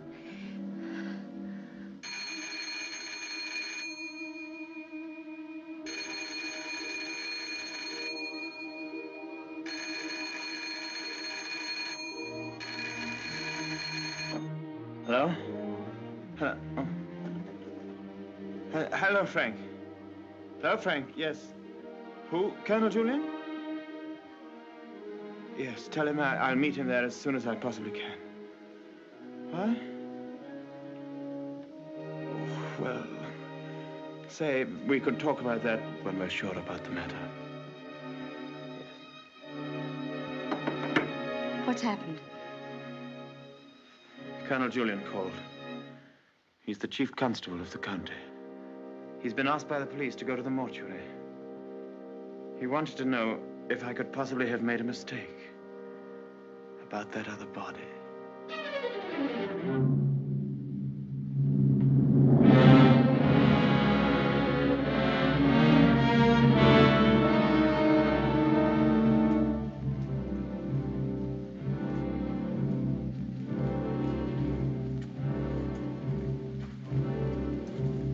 Well, Colonel Julian, apparently I did make a mistake about that other body.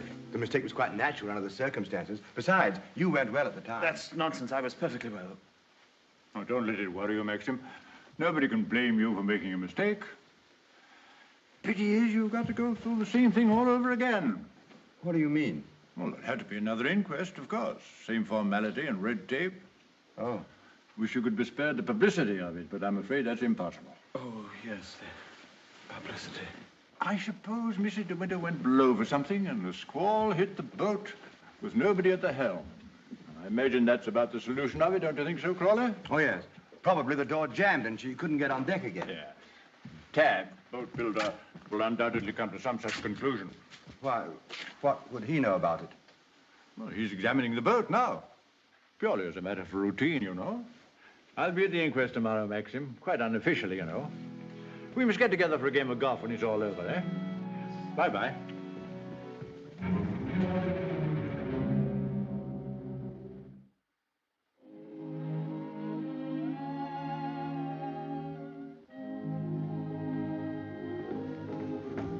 I have the evening papers, madam. Would you care to see them? Oh, no, thank you, Frith. And I prefer that Mr. De Winter weren't troubled with them either. I understand, madam. Permit me to say that we're all most distressed outside. Oh, thank you, Frith. I'm afraid the news has been a great shock to Mrs. Danvers. Yes, I rather expected it would be. It seems there's to be a coroner's inquest, madam? Yes, Frith, it's purely a formality. Of course, madam. I wanted to say that if any of us might be required to give evidence, I should be only too pleased to do anything that might help the family. Oh, thank you, Frith. Well, I'm sure Mr. De Winter will be very happy to hear it, but I don't think anything will be necessary.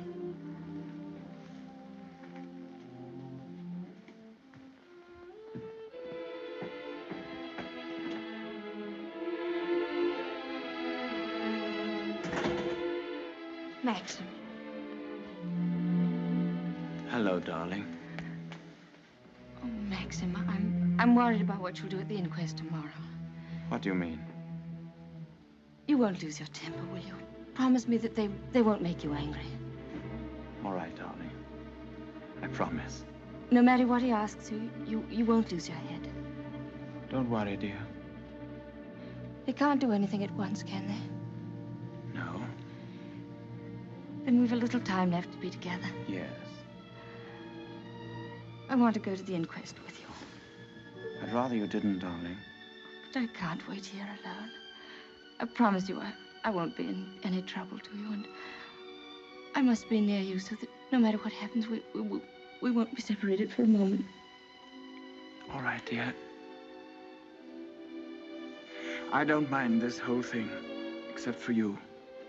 I can't forget what it's done to you. I've been thinking of nothing else since it happened. It's gone forever.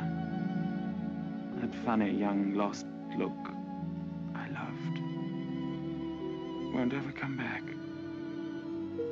I killed that when I told you about Rebecca. It's gone. In a few hours, you've grown so much older. Maxim.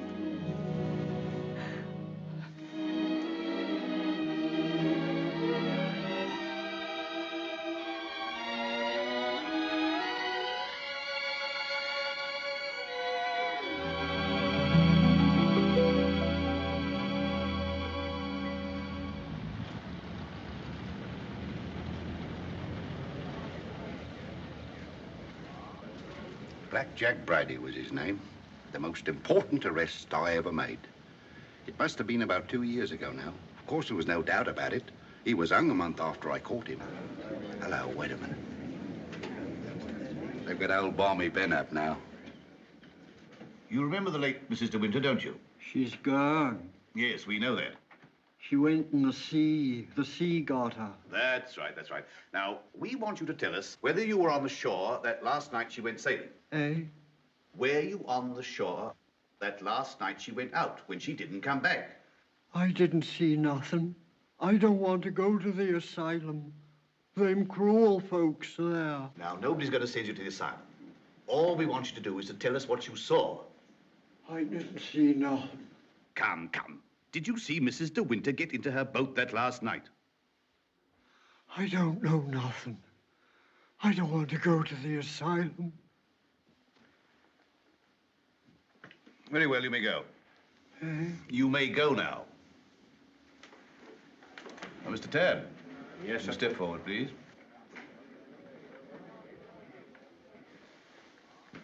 The evidence you give is calling me the truth, whole truth, but the truth. I do.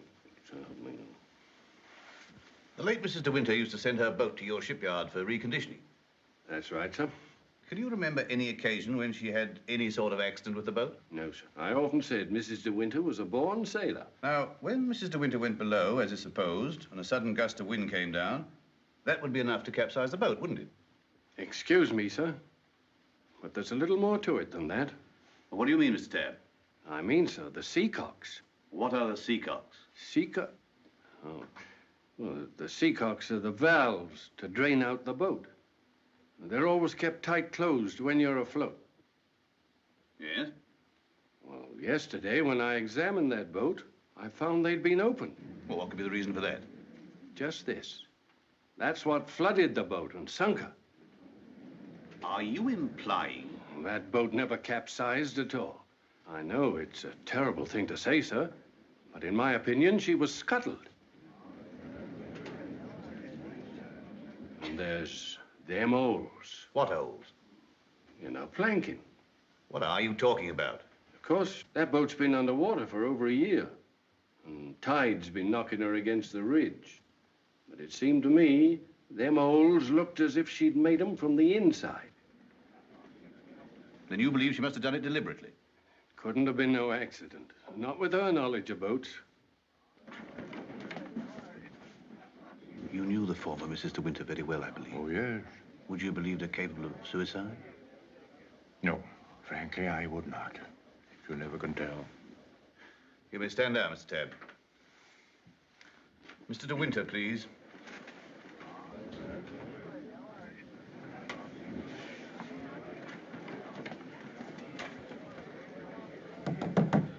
I'm sorry to drag you back for further questioning, Mr. De Winter, but you've heard the statement of Mr. Tabb. I wonder if you can help us in any way. I'm afraid not. Can you think of any reason why there should be holes in the planking of the late Mrs. De Winter's boat? Well, of course I can't think of any reason. Has anyone ever discussed these holes with you before? Well, since the boat has been at the bottom of the ocean, I scarcely think that likely. Mr. De Winter, I want you to believe we all feel very deeply for you in this matter. But you must remember that I don't conduct this inquiry for my own amusement. That's rather obvious, isn't it? I hope that it is. Well, since Mrs. De Winter went sailing alone, are we to believe that she drove those holes herself? Well, you may believe what you like. Can you enlighten us as to why Mrs. De Winter should have wanted to end her own life? I know of no reason whatever. Mr. De Winter, however painful it may be, I have to ask you a very personal question. Were relations between you and the late Mrs. De Winter perfectly happy? Were relations between you and the late Mrs. De Winter perfectly happy? I won't stand this any longer, and you might as well know now. My wife, she's fit. We'll adjourn till after lunch. Mr. De Winter, I presume you'll be available for us then? I told you you should have had some breakfast. You're hungry, that's what's the matter with you.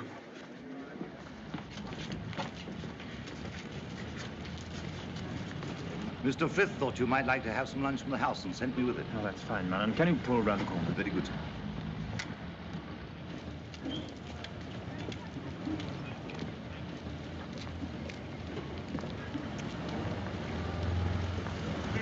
Awfully foolish to have me fainting like that. Nonsense. If you hadn't fainted like that, I'd have really lost my temper. Darling, please be careful.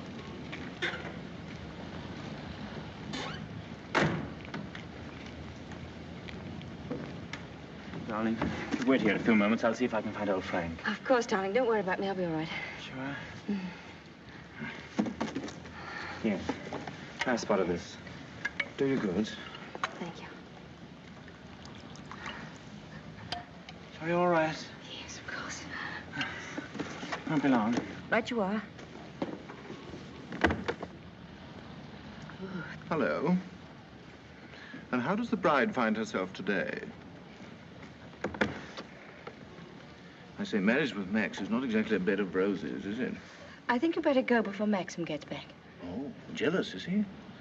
Well, I can't say I blame him. But you don't think I'm the big bad wolf, do you? I'm not, you know. I'm a perfectly ordinary, harmless bloke. And I think you're behaving splendidly over all this. Perfectly splendidly. You know, you've grown up a bit since I last saw you.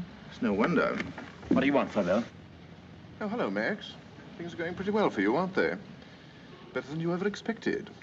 I was rather worried about you at first. That's why I came down to the inquest. Well, I'm touched by your solicitude, but if you don't mind, we'd rather like to have our lunch. Lunch?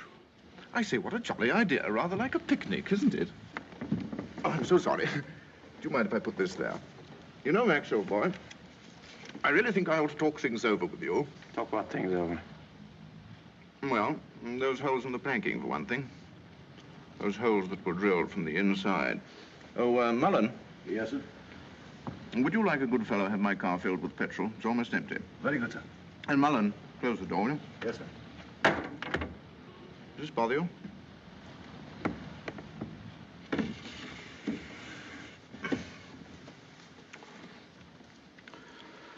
You know, boy, I have a strong feeling that before the day is out, somebody's going to make use of that rather expressive, though somewhat old-fashioned term, foul play. Am I boring you with all this? No? Good. Well, you see, Max, I'm finding myself in a rather awkward position. You've only got to read this note to understand. It's from Rebecca. And what's more, she had the foresight to put a date on it. She wrote it to me the day she died. Incidentally, I was out on a party on that night, so I didn't get it until the next day. And what makes you think that note would interest me? Oh, I'm not going to bother you with the contents now, but I can assure you that it is not the note of a woman who intends to drown herself that same night. By the way, what do you do with old bones? Bury them, eh, what? However, for the time being... You know, Max, I'm getting awfully fed up with my job as a motor car salesman. I don't know if you've ever experienced the feeling of driving an expensive motor car that isn't your own, but it can be very, very exasperating. You know what I mean. You want to own the car yourself. I've often wondered what it'd be like to retire to the country, have a nice little place with a few acres of shooting. I've never figured out what it would cost a year, but I'd like to talk about it with you. I'd like to have your advice on how to live comfortably without hard work. Hello, Favell. Are you looking for me, Maxim? Yes. Mr. Favell and I have a little business transaction on hand. I think we had better conduct it over at the inn. They may have a private room there. Well, see you later. Find Colonel Julian. Tell him I want to see him immediately. Come on, Favell, let's go.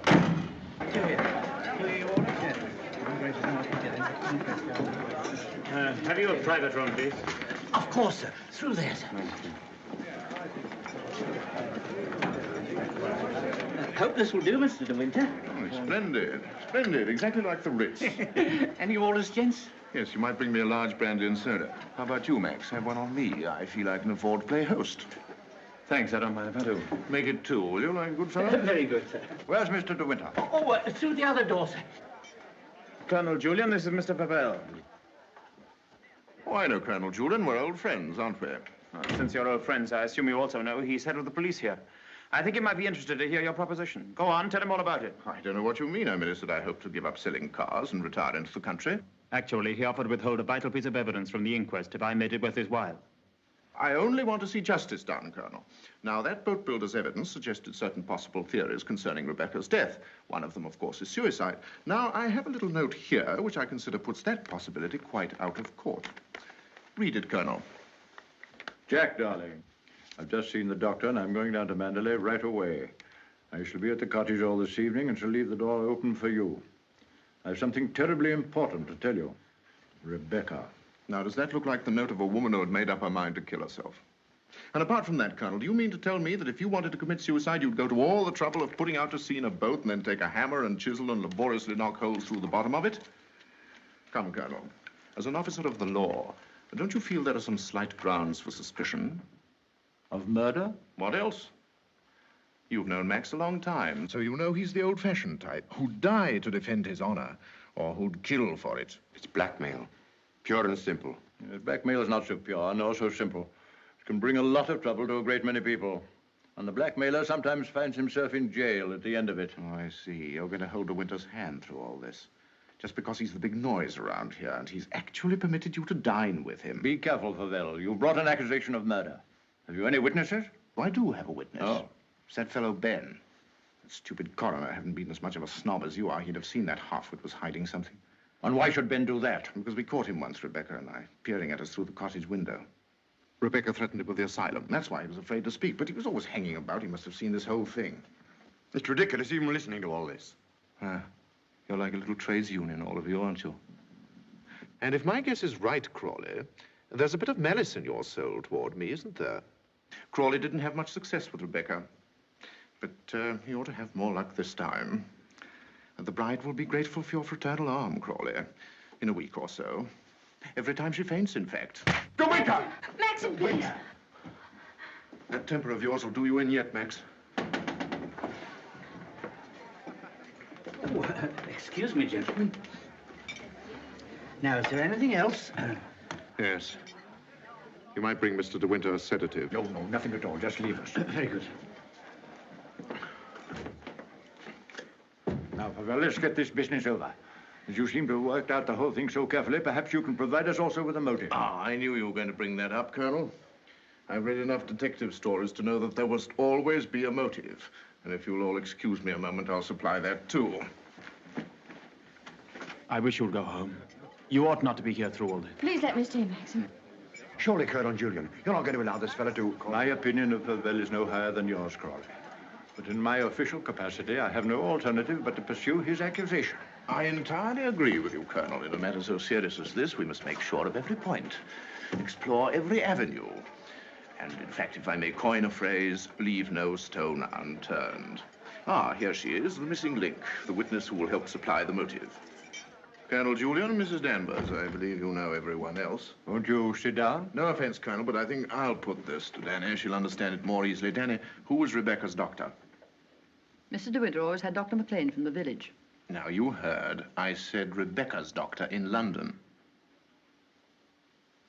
I don't know anything about that. Oh, don't give me that, Danny. You knew everything about Rebecca. You knew she was in love with me, didn't you? Surely you haven't forgotten the good times she and I used to have down at the cottage on the beach. She had a right to amuse herself, didn't she? Love was a game to her, only a game. It made her laugh, I tell you. She used to sit in her bed and rock with laughter at the lot of you. Can you think of any reason why Mrs. De Winter should have taken her own life? No, I refuse to believe it. I knew everything about her, and I won't believe it. There, you see, it's impossible. She knows that as well as I do. Now, listen to me, Danny. We know that Rebecca went to a doctor in London on the last day of her life. Who was it? I don't know. Oh, I understand, Danny. You think we're asking you to reveal secrets of Rebecca's life. You're trying to defend her, but that's what I'm doing. I'm trying to clear her name of the suspicion of suicide. Mrs. Danvers, it has been suggested that Mrs. De Winter was deliberately murdered. There you have it in a nutshell, Danny. But there's one more thing you'll want to know. The name of the murderer. It's a lovely name that rolls off the tongue so easily. George Fortescue Maximilian De Winter.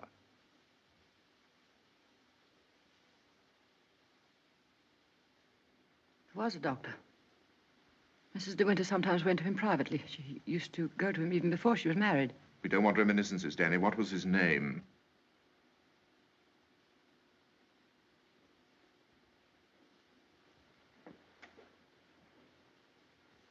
Dr. Baker, 165 Goldhawk Road, Shepherd's Bush. There you are, Colonel. There's where you'll find your motive. Go and question Dr. Baker. He'll tell you why Rebecca went to him, to confirm the fact that she was going to have a child. A sweet, curly-headed little child. It isn't true. It isn't true. She would have told me. She told Max about it. Max, who knew he wasn't the father, so like the gentleman of the old school that he is, he killed her. I'm afraid we shall have to question this, Dr. Baker. Here, here. But for safety's sake, I think I'd like to go along, too.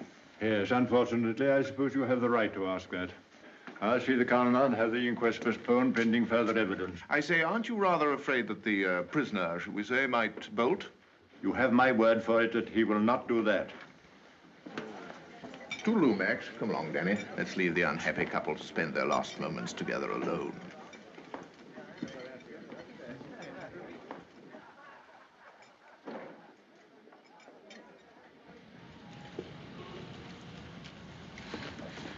Are you sure you don't want me to go with you, Max? No, darling, it'll be very tiring for you. I'll be back the very first thing in the morning, and I won't even stop to sleep. I'll be waiting for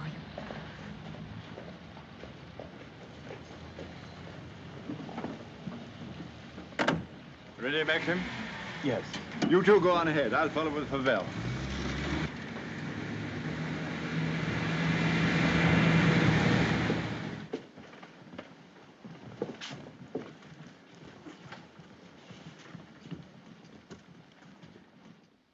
Dr. Baker, you may have seen Mr. De Winter's name in the papers recently. Oh, yes, in connection with the body that was found in a boat. My wife was reading all about it. A very sad case. My condolences. No, this is going to take hours. Let me... Don't bother, Favell. I think I can tell Dr. Baker. We're trying to discover certain facts concerning the late Mrs. De Winter's activities on the day of her death. October the 12th last year. And I want you to tell me, if you can, if anyone of that name paid you a visit on that date. I'm awfully sorry. I'm afraid I can't help you. I should have remembered the name De Winter. I've never attended a Mrs. De Winter in my life. Well, how can you possibly tell all your patients' names? I can look it up in my engagement diary, if you like. Did you say the 12th of October? Yes. Here we are. No. No De Winter. Are you sure? Well, here are all the appointments for that day. Ross, Campbell, Stedall, Perino, Danvers, Danny? Yeah. What the devil? Would you read that name again? Did you say Danvers? Yes, I have a Mrs. Danvers for 3 o'clock. What did she look like? Can you remember? Yes, I remember her quite well. She was a very beautiful woman. Tall, dark, exquisitely dressed. Rebecca. The lady must have used an assumed name. Is that so? This is a surprise. I'd known her a long time. What was the matter with her?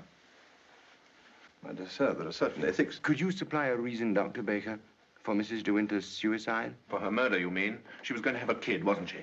Come on, out with it. Tell me, what else would a woman of her class be doing in a dump like this? I take it the official nature of this visit makes it necessary for me to... I assure you, we'd not be troubling you if it were not necessary. You want to know if I can suggest any motive as to why Mrs. De Winter should have taken her life? Yes, I think I can. The woman who called herself Mrs. Danvers was very seriously ill. She was not going to have a child. Well, that was what she thought. My diagnosis was different. I sent her to a well-known specialist for an examination and x-rays. And on this date, she returned to me for his report. I remember her standing here, holding out her hand for the photograph. I want to know the truth, she said. I don't want soft words in a bedside manner. If I'm for it, you can tell me right away. I knew she was not the type to accept a lie. She'd asked for the truth, I let her have it. She thanked me.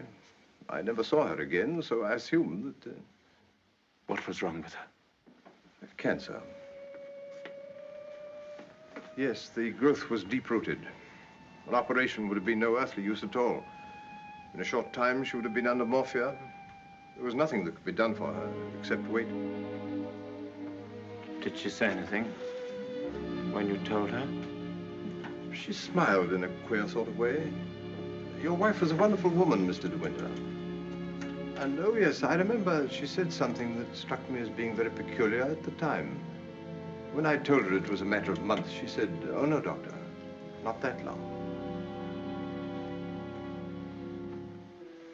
You've been very kind. You've told us all we wanted to know. We should probably need an official verification. Verification? Yes, to confirm the verdict of suicide. I understand. Can I offer you gentlemen a glass of sherry? Oh, very kind. I think we ought to be going. Thank heaven we know the truth. Oh, dreadful thing. Dreadful. A young and lovely woman like that. No wonder I never had the remotest idea. Neither did Danny, I'm sure. I wish I had a drink. Will we be needed at the inquest any further, Colonel Julian? No, I can see to it that Maxim's not troubled any further. Thank you, sir. You ready to start, Colonel? No, thank you. I'm staying in town tonight. And let me tell you, Favell, blackmail is not much of a profession.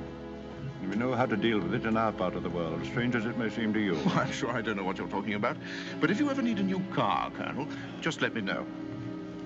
It's impossible to thank you for your kindness to us through all this. You know what I feel without my saying it. Not at all. Put the whole thing behind you. But let your wife know she'll be getting worried. Yes, of course. I'll phone her at once, then we'll get straight down to Mandalay. Goodbye, Crawley.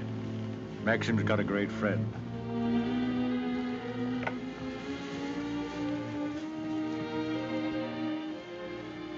Frank. Yes, Maxim? Something you don't know. Oh, no, there isn't.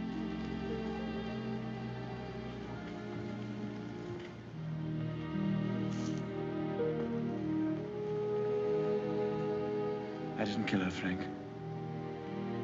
But I know now that when she told me about the child, she wanted me to kill her. She lied on purpose. She foresaw the whole thing.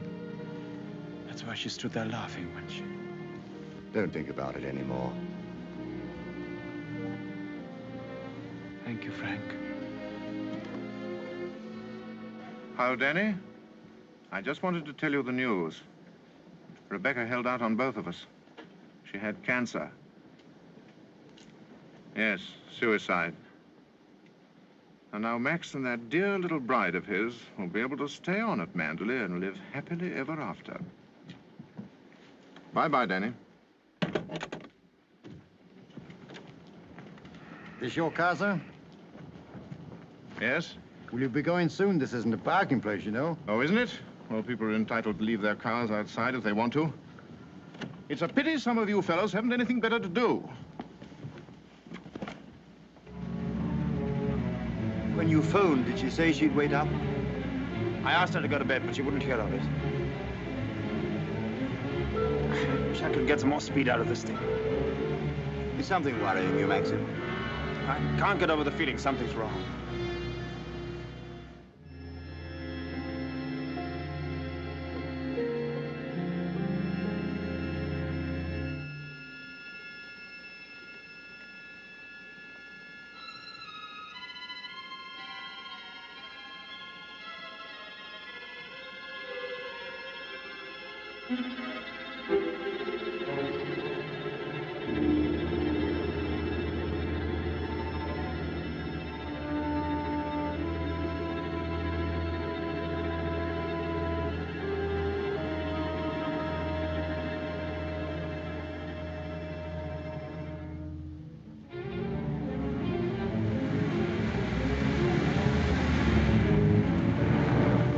Frank. What's the matter? Why did we stop? What's the time? Well, this clock's wrong. It must be 3 or 4. Why? That can't be the dawn breaking over there. It's in the winter that you see the northern lights, isn't it? That's not the northern lights. That's Mandalay.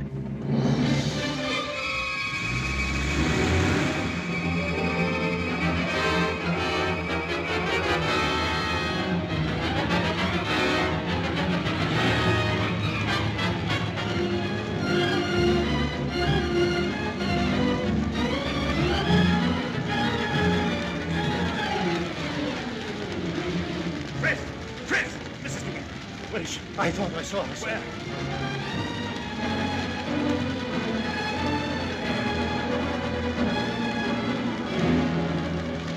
Maxie! Thank heaven you come back to me. Are you all right, darling? Oh, yes. Are you all right? Mrs. Danvers. She's gone mad. She said she'd rather destroy Mandalay than see us happy here. Look! The West Wing!